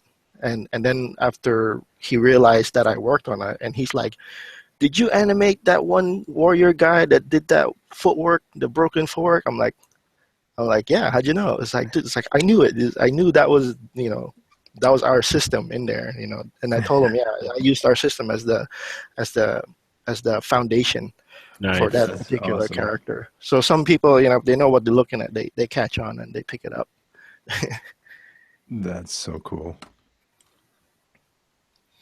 All right, so now I think since Jack is gone, it's going to be a little bit not as dramatic, but doom doom doom doom doom doom doom doom doom doom. Ferd, I always forget your last name. Terado. Ferd Terado. This or that. You've been basically perfect, Charlie. I could not even tell the difference. this or that. Since you've been around basically the entire world, this seems this seems so small when I ask this, but Midwest or West Coast? Midwest or West Coast? Oh man,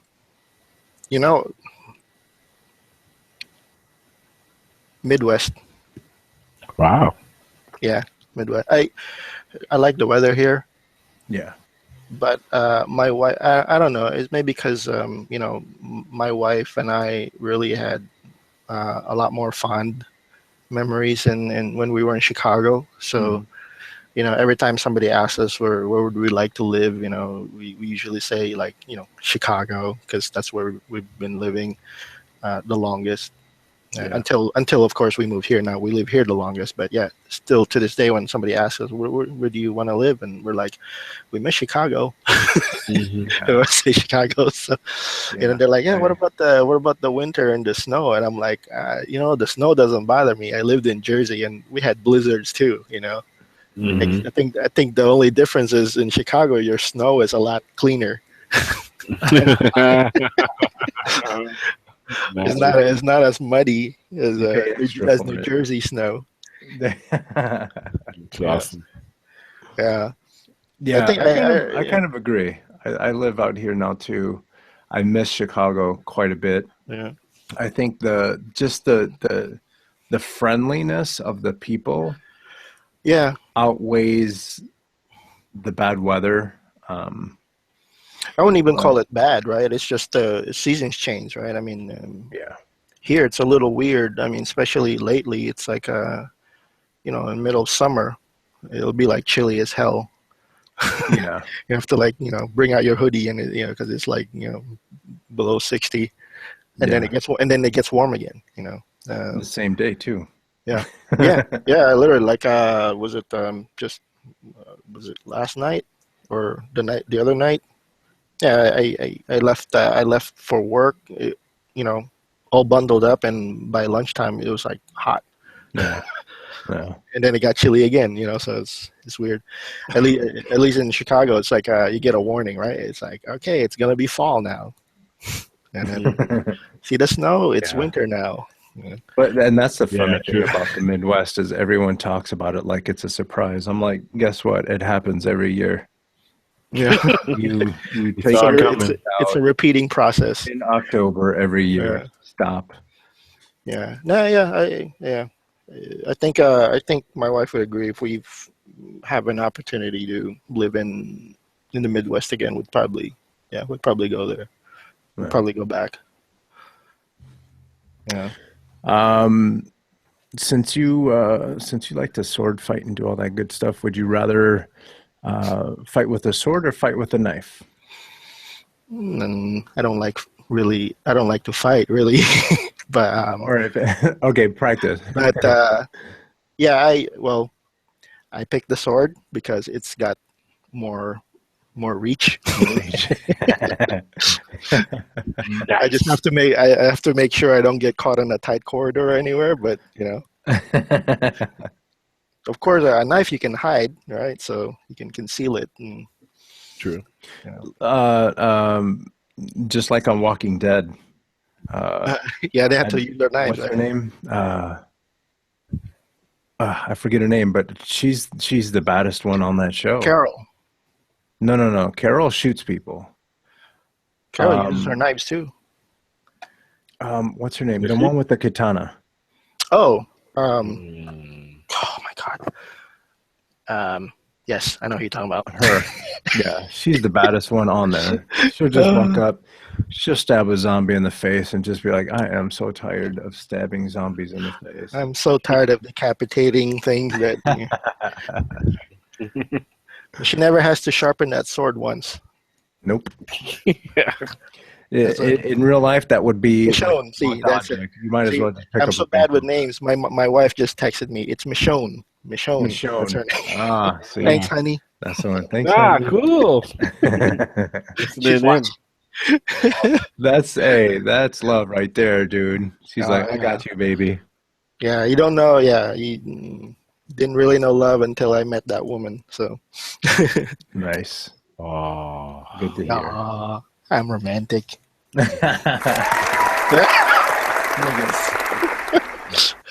Charles. Wait, who triggered that? Was that you, Carlos, or was it Charlie? That was Charlie. mhm. Oh, so Charlie, you're the keeper of sound effects, or I'm what? I'm just stepping in. I'm only an assistant. Jack's the keeper. But just filling in. Nice. Okay, so since you're into knives, would you? Listen, I don't know how to set this up, so I'm going to say it. And if you don't know what I mean, we can explain it. I can explain it. Sharks or jets? This relates to sports. This relates to Nice. This relates to the West Side Story. Sharks or jets? If you ever, since your wife is watching, get Ferd to watch West Side Story. It's Yeah, I a never watched classic. Wow, It's a classic. And basically, friends have been telling me to watch that. it's Yeah, like with set Pony in New Boy. York. Yeah. Hey, that's the one where they're like going down and they're like, You're a jet. You're a jet Yeah, all the way. that one. Yeah, they're like snapping their Cigarette fingers. or something like that. Yeah. Or something. Okay, like I that. gotta Don't watch go- it now. don't go. Yeah, watch it. I had So to it's read the book. basically like when the Puerto Ricans were coming in and the white folks didn't know how to handle it, and then they had the white gang were the Jets and the Puerto Ricans were the Sharks. And so they have this whole big dance battle scene and Like in Beat It. yeah, exactly. Yeah. Exactly. They called it the Rumble. Was it? No, wait a minute. That's the other story. That was the Outsiders. That's the other one. That's different. Outside, but yeah, that's but they always called it a rumble. Yeah, but, Rumble. Okay, so it was like, Rumble. Yeah. But the thing is, one of the guys cheated, and they literally brought a gun to a knife fight. Or no, actually, the kid. That was the Outsiders one. Yeah, that was the Outsiders. I think maybe it was a knife fight. But anyway, Somebody watch brought a it. gun. It's really good. Because they had like knives and like chains and like bats and stuff like that, and then the one they kid had a gun. One kid got stabbed, and then they were all mad. Everyone took off because the cops were coming. And then the one guy, he starts getting just angry. And then the leader was like, "Stay cool, boy." I really have to watch it now just for the dialogue. Oh yeah, It's so good. But the term rumble, that's like an 80s for fight, right? yeah. Well, that actually started way before the 80s. That was right, that was like 60s. 70s. Yeah, you've watched the classic New York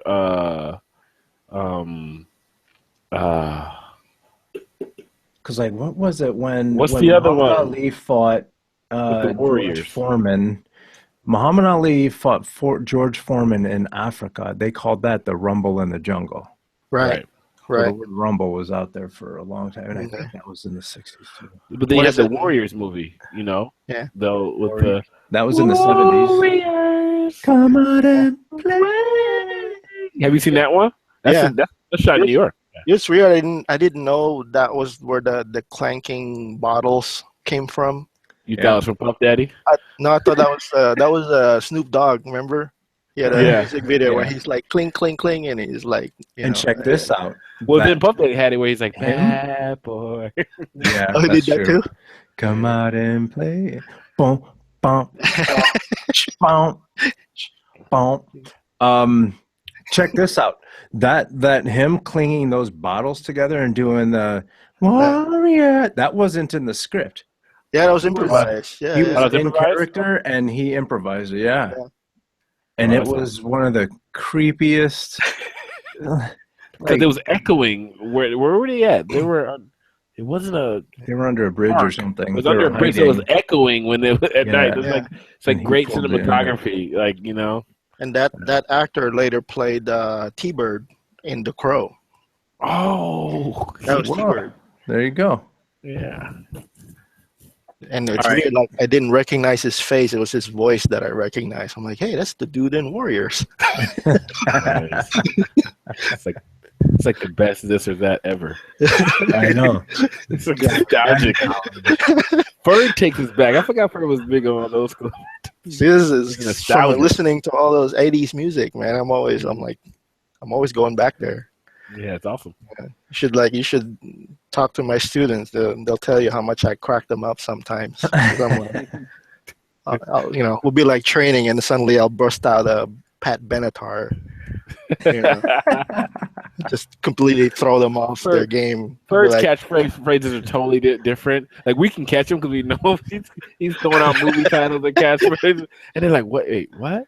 Yeah, I do that too. I'll be like, I nerd out in class, when I'm like teaching them, and I'll be like, who saw that movie? Or no, I'll be like, I'll quote a line from a movie, and the ones that get it will just start laughing because they got it.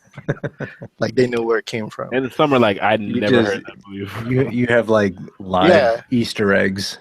Like the younger kids, they'll just kind of stand there and like, with their stick in their hand, like, what? All of us old dudes are like, ha ha ha, I remember. He doesn't know because he's too young. Yeah. And they make fun of him. Yeah. Who's the master? That's right. Yeah. Like, I think we made jokes about The Last Dragon, and literally like there's two guys in the whole class who didn't get it.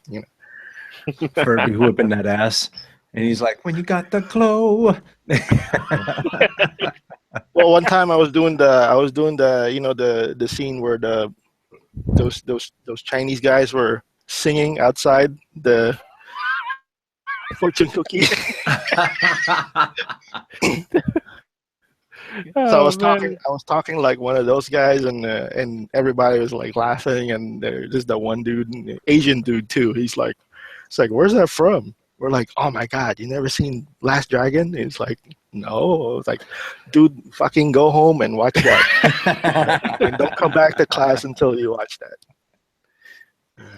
Awesome. But, all right. How about Gladiator, the movie Gladiator, or the series Spartacus? That's a tough one. I would say Spartacus.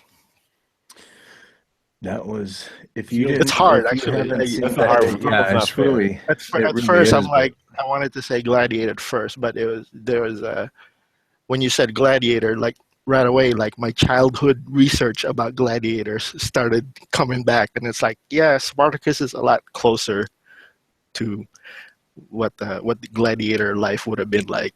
Oh, nice! As opposed to, I love why you did the answer. Yeah. That's great. It's fictional, but it's like it's a lot closer than Russell Crowe's. He just did a check and balance in his head in 30 seconds. It's like, yeah, Spartacus. Spartacus was a really good series, though. I mean, there's a little too much man sex for my taste, but yeah, there's a lot of fighting. Yeah. So you're sitting there watching, all of a sudden all these naked dudes start walking by. You're like, oh, and then you're like, wait a minute. That's cool. That's normal. Fair. It's like high school. We get incredible. It's like high school, right? PE, when you're getting ready for PE, and you're like, got nothing on. That didn't happen to you guys when you were in high school? Yeah. You get chopped up with the sword? No, never. Yeah. We all prepare to die. I was really bummed though when what's the name, the main actor passed away. He went too damn quick, man. Too soon. Yeah. The unfortunate thing too, he was diagnosed with cancer before the thing started. And really? Wow. Yeah. Really? And then he fought through it.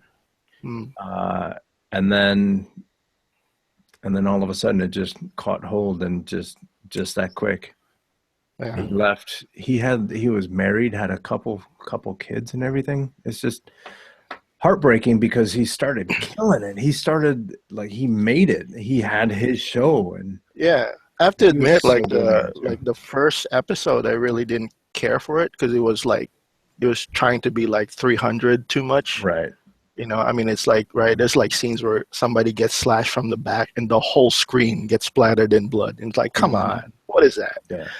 You know, Yeah. and then they got better. Yeah. As Once they started getting into the storylines, it was really good. And that's what I would always tell people, give it 3 shows. Just get past the first 3 shows.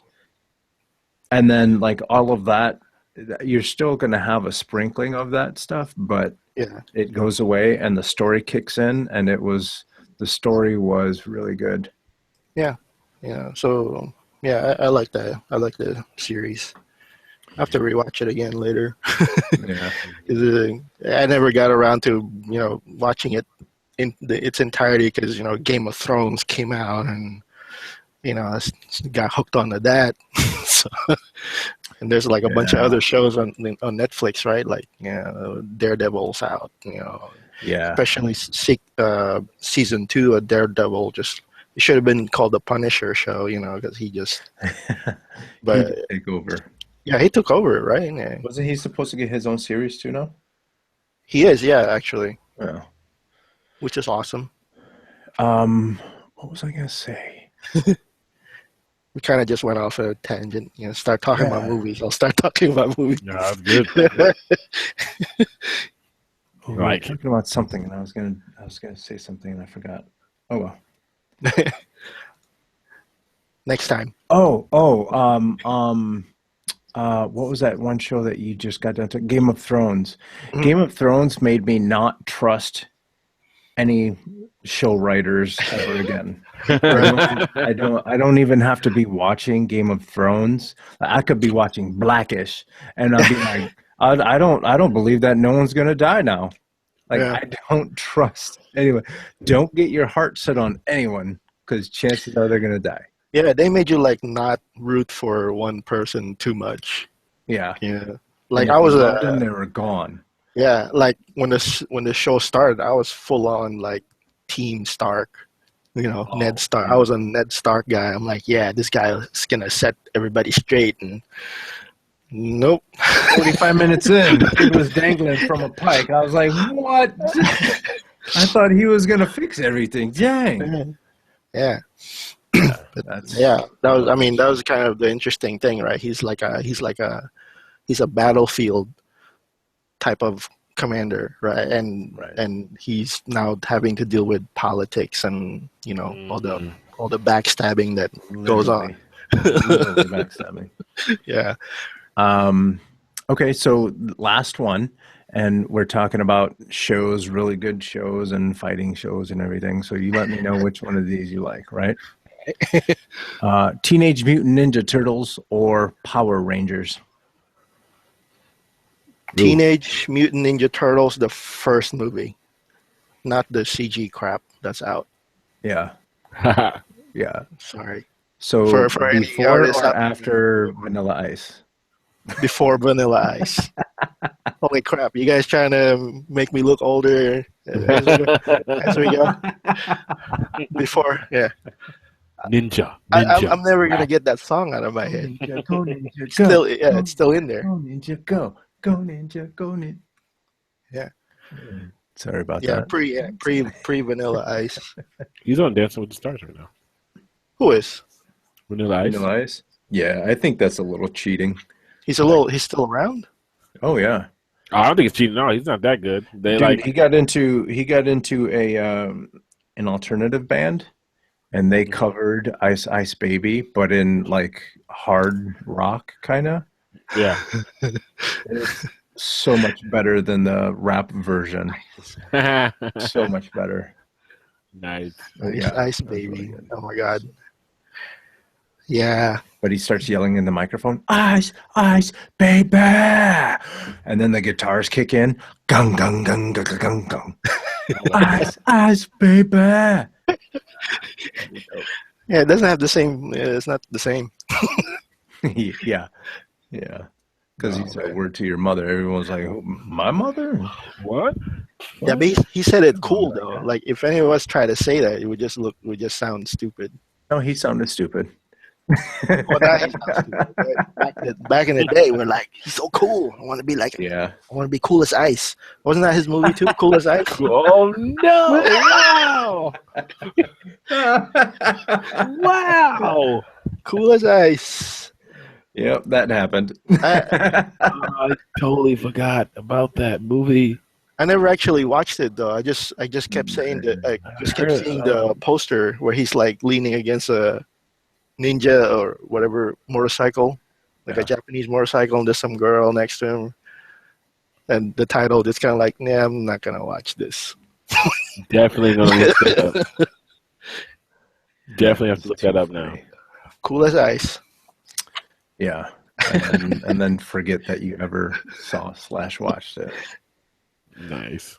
But this is what happens though when you guys talk to me. I'm gonna dig out like obscure stuff like The that. good stuff. The good stuff. We're not afraid of you until you get a sword in your hand, and then we'll be. When it comes to movies and stuff, bring it. We like that stuff.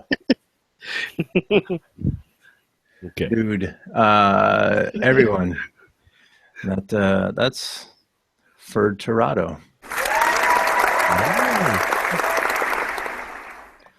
Thank you, sir, so much for taking time and talking. Thanks for inviting me. Yeah, that was great talk. I was excited because I knew Charlie was going to be able to like go and bring back some memories and enjoy himself. Yeah, there's so much. It was great. There's so much more too. Yeah. Yeah, we'll have you. Just We'll have you cut it back. off. We'll have you back. Save your lower thirst. We'll have you back. Right. We'll have to bring more on the show from that era. I mean, that studio produced a lot of things that impacted the game industry that that people didn't even know about, and how people in Chicago affected the whole industry as a whole. Like we'll have to do a documentary on the history of Chicago gaming.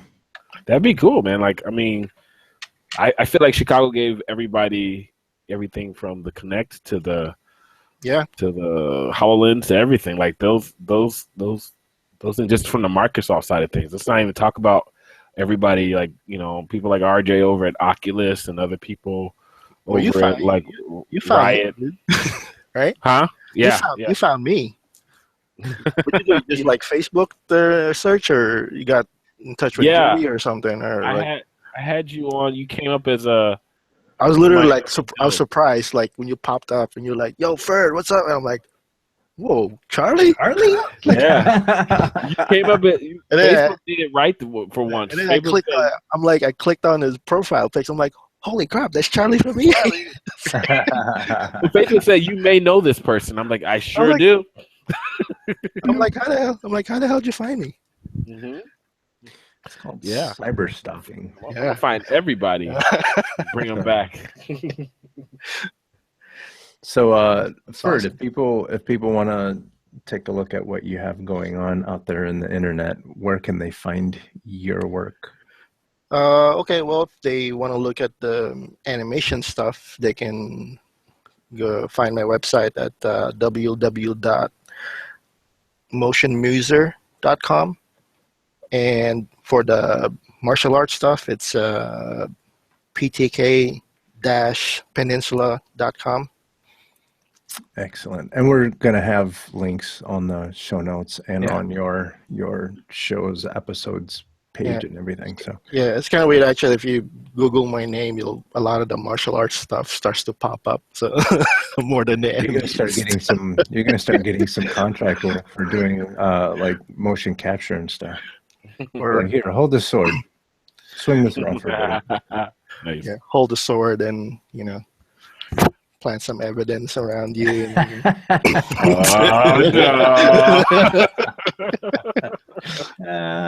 There's Ferd. What's this green screen for? And then, just lean over this side like you're chopping something, and look angry like you just got fired from work. And what? Okay. I like the smell. Pretend you're at EA Chicago. Oh. Well, if you did that, I'd be like, Yeah, I had fond memories. I had fun there. I had fun there, actually. Yeah, it's very fun. Equal parts. Everyone headache. says that. Yeah. Everyone says it was an unfortunate situation that happened, but that they had a really good time. Yeah, it happens. It's the world. Yeah, it's the industry. Hey Charlie, where can people find you?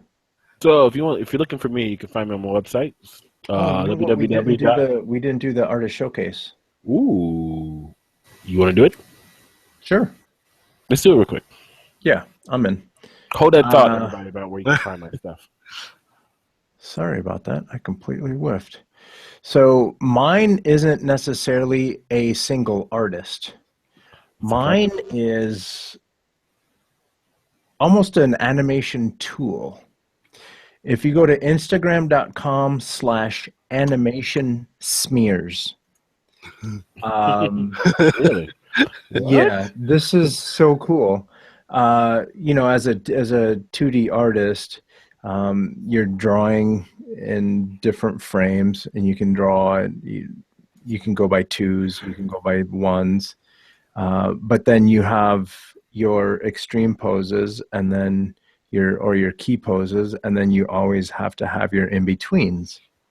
Well, to help sell the movement, you have what's called an animation smear. And so this is just a collection of smears that shows you those in-between frames. There's some that don't quite make sense, but like here's SpongeBob running. The stretch frames. Yeah. Yeah. And so Squidward was obviously falling, and this is where he lands down there. And so this is considered a squash, but this is a really good smear where Mario is getting shook up by Yoshi. And then, so you have Mario has 3 heads stacked around, and it's just to show that movement and helps sell. This one, the fish's arm is all whacked out. This is awesome. I miss doing stuff like this, man. That's why Yeah. I actually find more gratification from drawing, animating in 2D. Yeah. I try some of these tricks in 3D by doing something that technical directors don't like, is when you break the rig. You hyperextend an elbow or something to get that extra whip. Yeah. I will stretch. I'll stretch something that you're not supposed to, and but it happens for like a couple of frames just to sell the motion, and it's worked out. Nobody notices it, unless I let them open the Maya file, and they'll see it. Like it's totally but on screen it just looks like it's moving very, very smoothly. Awesome. This is cool. So yeah, I've been working on some cartoons and stuff, and I've been wanting to do things like this. Look at his nose. Yeah. Crazy. And, wait, so is this your account, Carlos, or? No. This is it's animation smears. I don't know who runs it, but when I found it, I was like, oh yes. Tom and Jerry, yeah. Oh yes. Yeah. So there's a lot of good stuff here, actually. Yeah. Yeah, there really is. And there's some that are just hilarious. We saw one where the character had about 5 eyes. Look at Homer slams the door open. Yeah. Wow. Look at SpongeBob. His eyes look like a fan.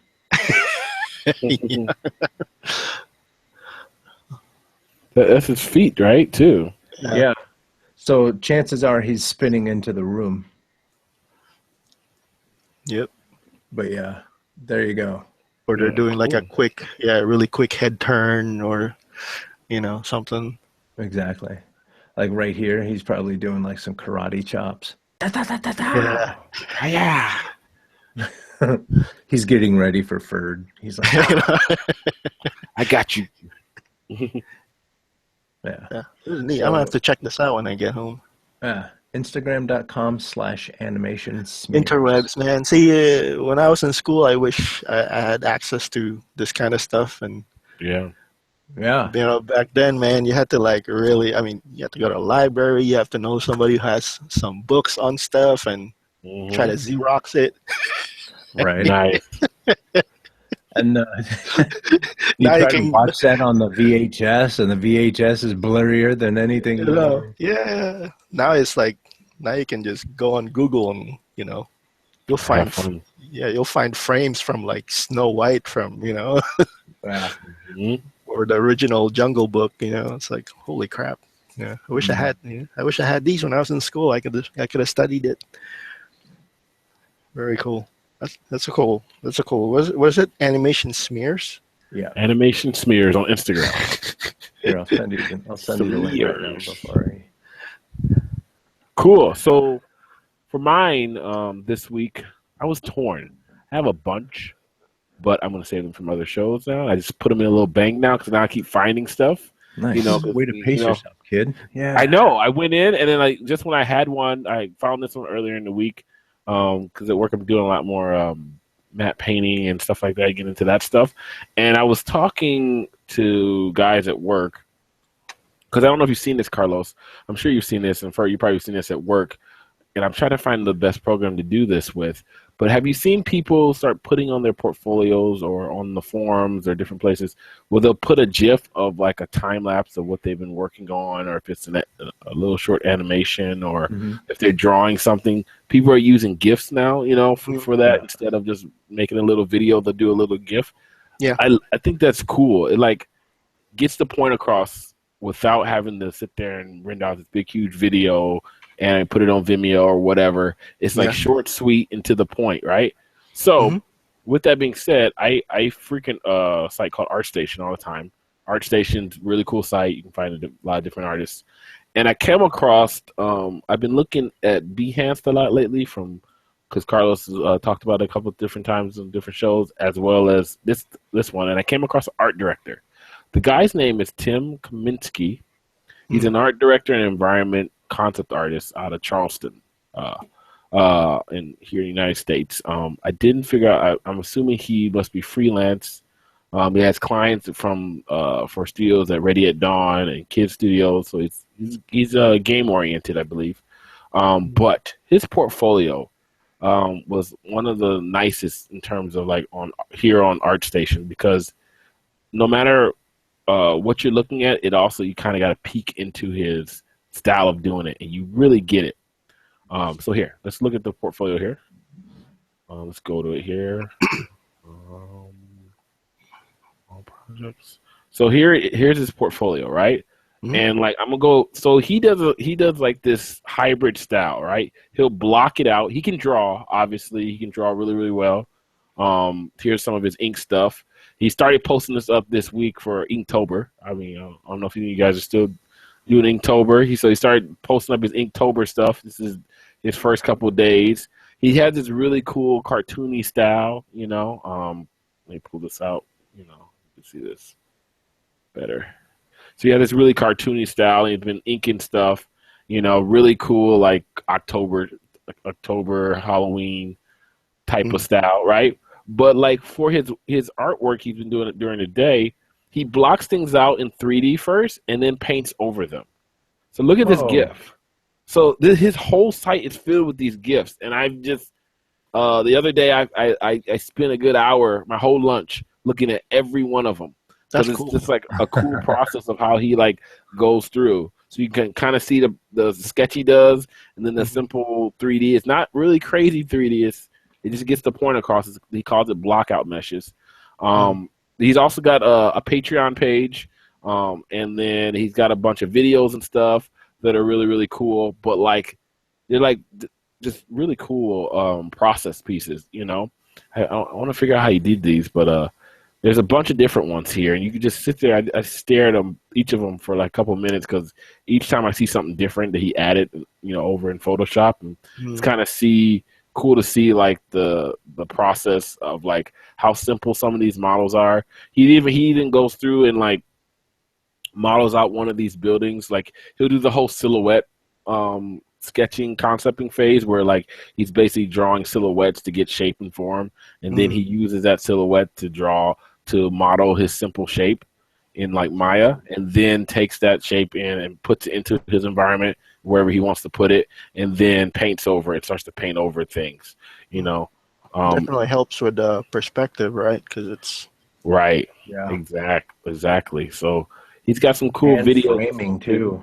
One of the hard things about doing stuff like this is how you're gonna fit what into where, right? Yeah.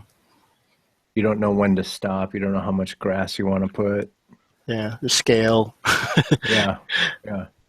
It's like you put a character in there. It's like, why does the character look a little big? Oh well. I didn't see this the picture. Foreground, but but this video I'm seeing for the first time, because I didn't look at this video. He has an amazing beard, Carlos.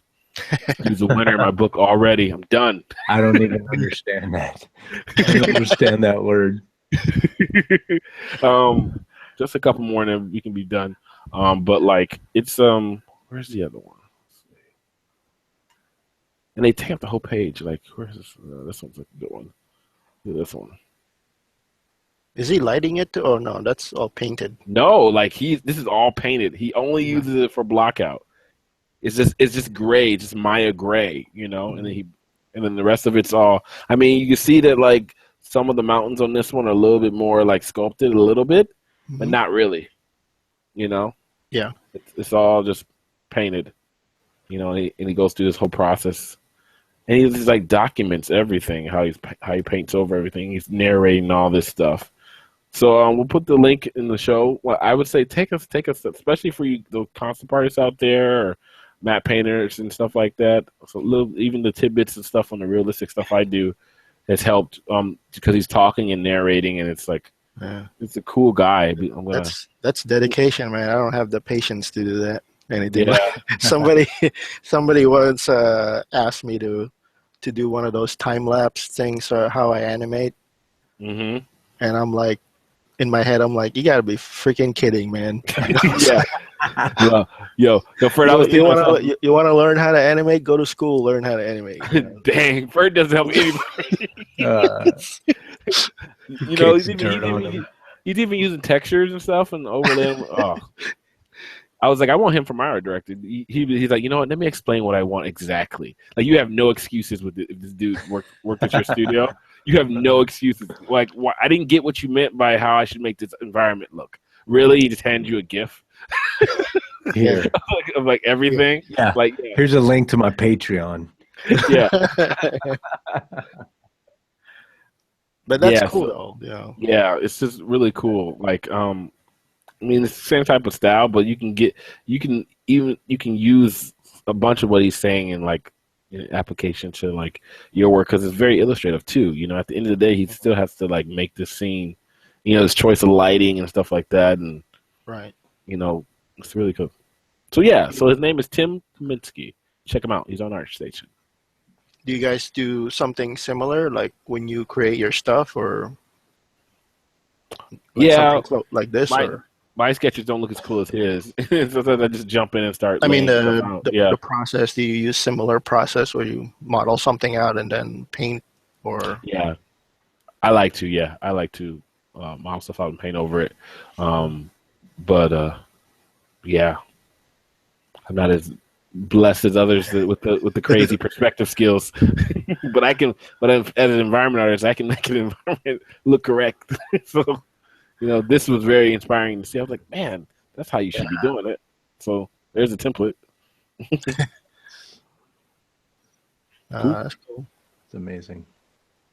I mean, and for it to be, ArtStation usually has really good stuff, but like, he has so many of these. I'll see one on, like, say I go to Polycount, which is a game dev forum, art forum, and they'll somehow have it. I'm like, oh, cool, that's cool. They did that. They did the time lapse.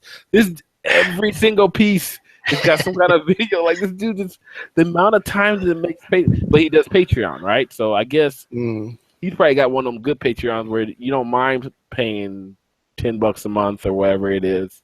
I should go over to his Patreon page just to see how many people, because they tell you that stuff, which I think is so cool that Patreon does that. That's like they actually, they're. Let's see if we can find them, but. Let me see. I got it up right now. Patreon. His name is he goes by Random Spirits. So patreon.com/Random Spirits. He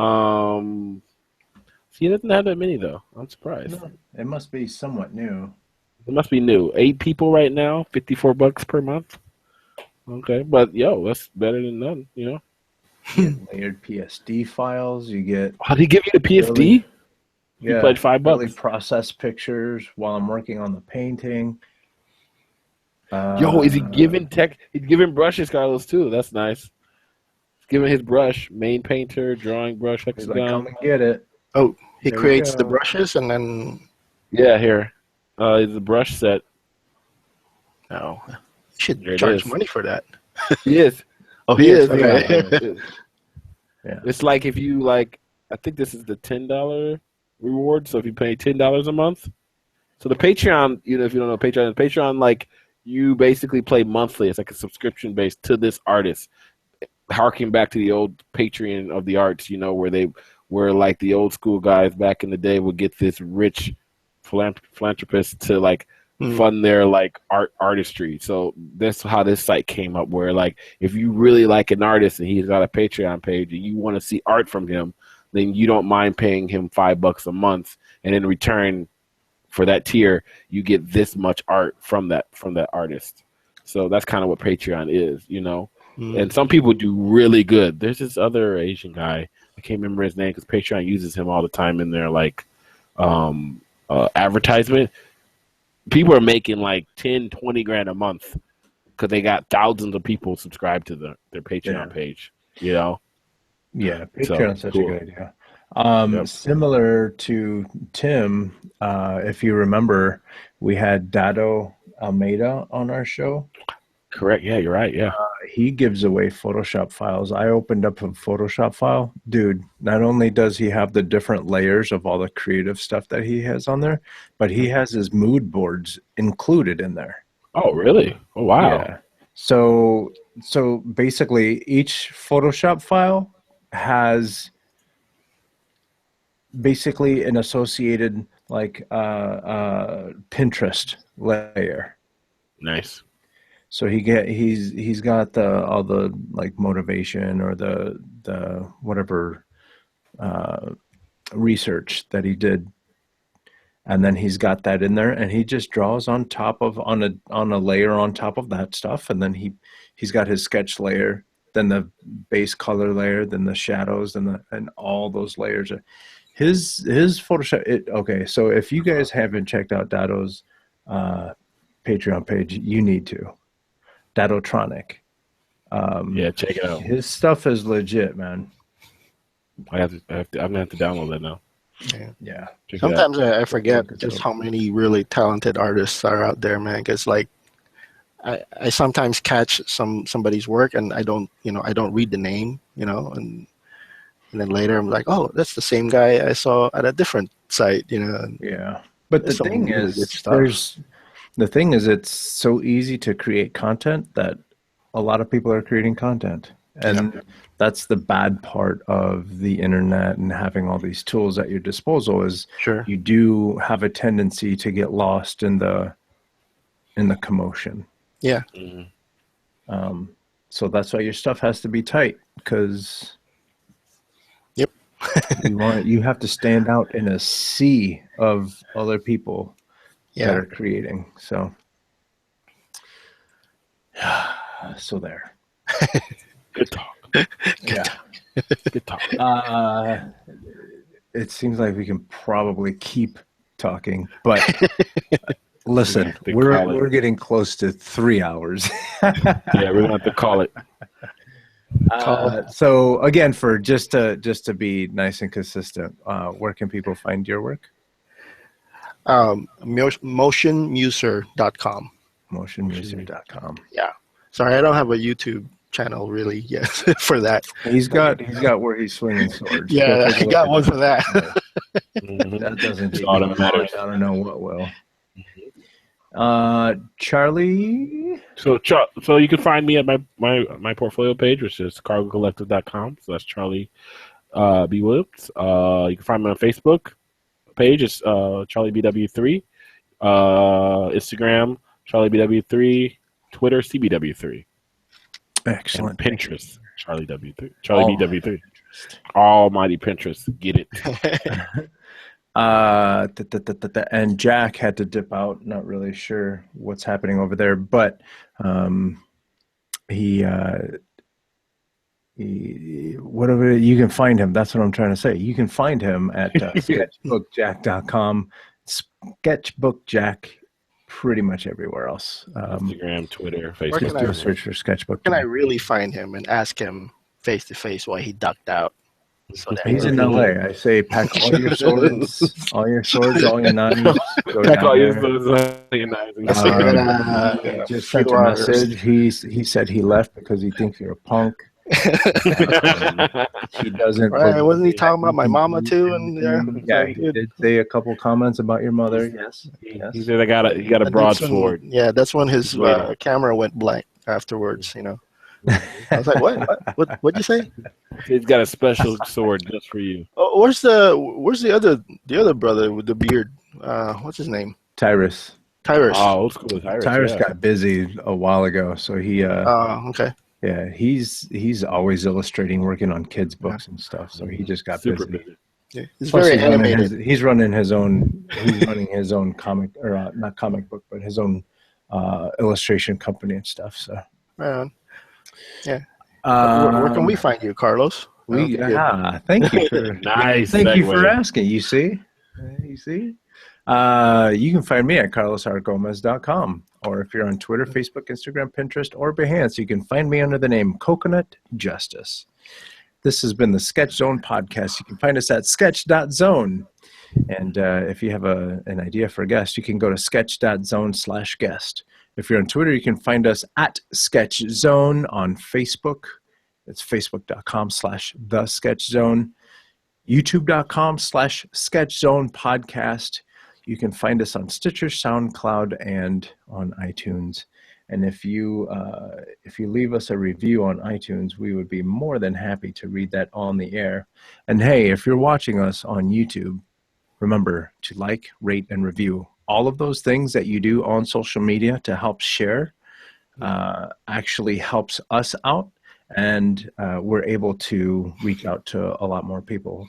People like Ferd. Email all my friends and tell them to like the video, like crazy. Review. That's right. You know, I got like 5 friends, so that's 3 more than we have. Saturate the market. That's it for us, everyone. Have a wonderful week. Hey, thanks, guys. We're out.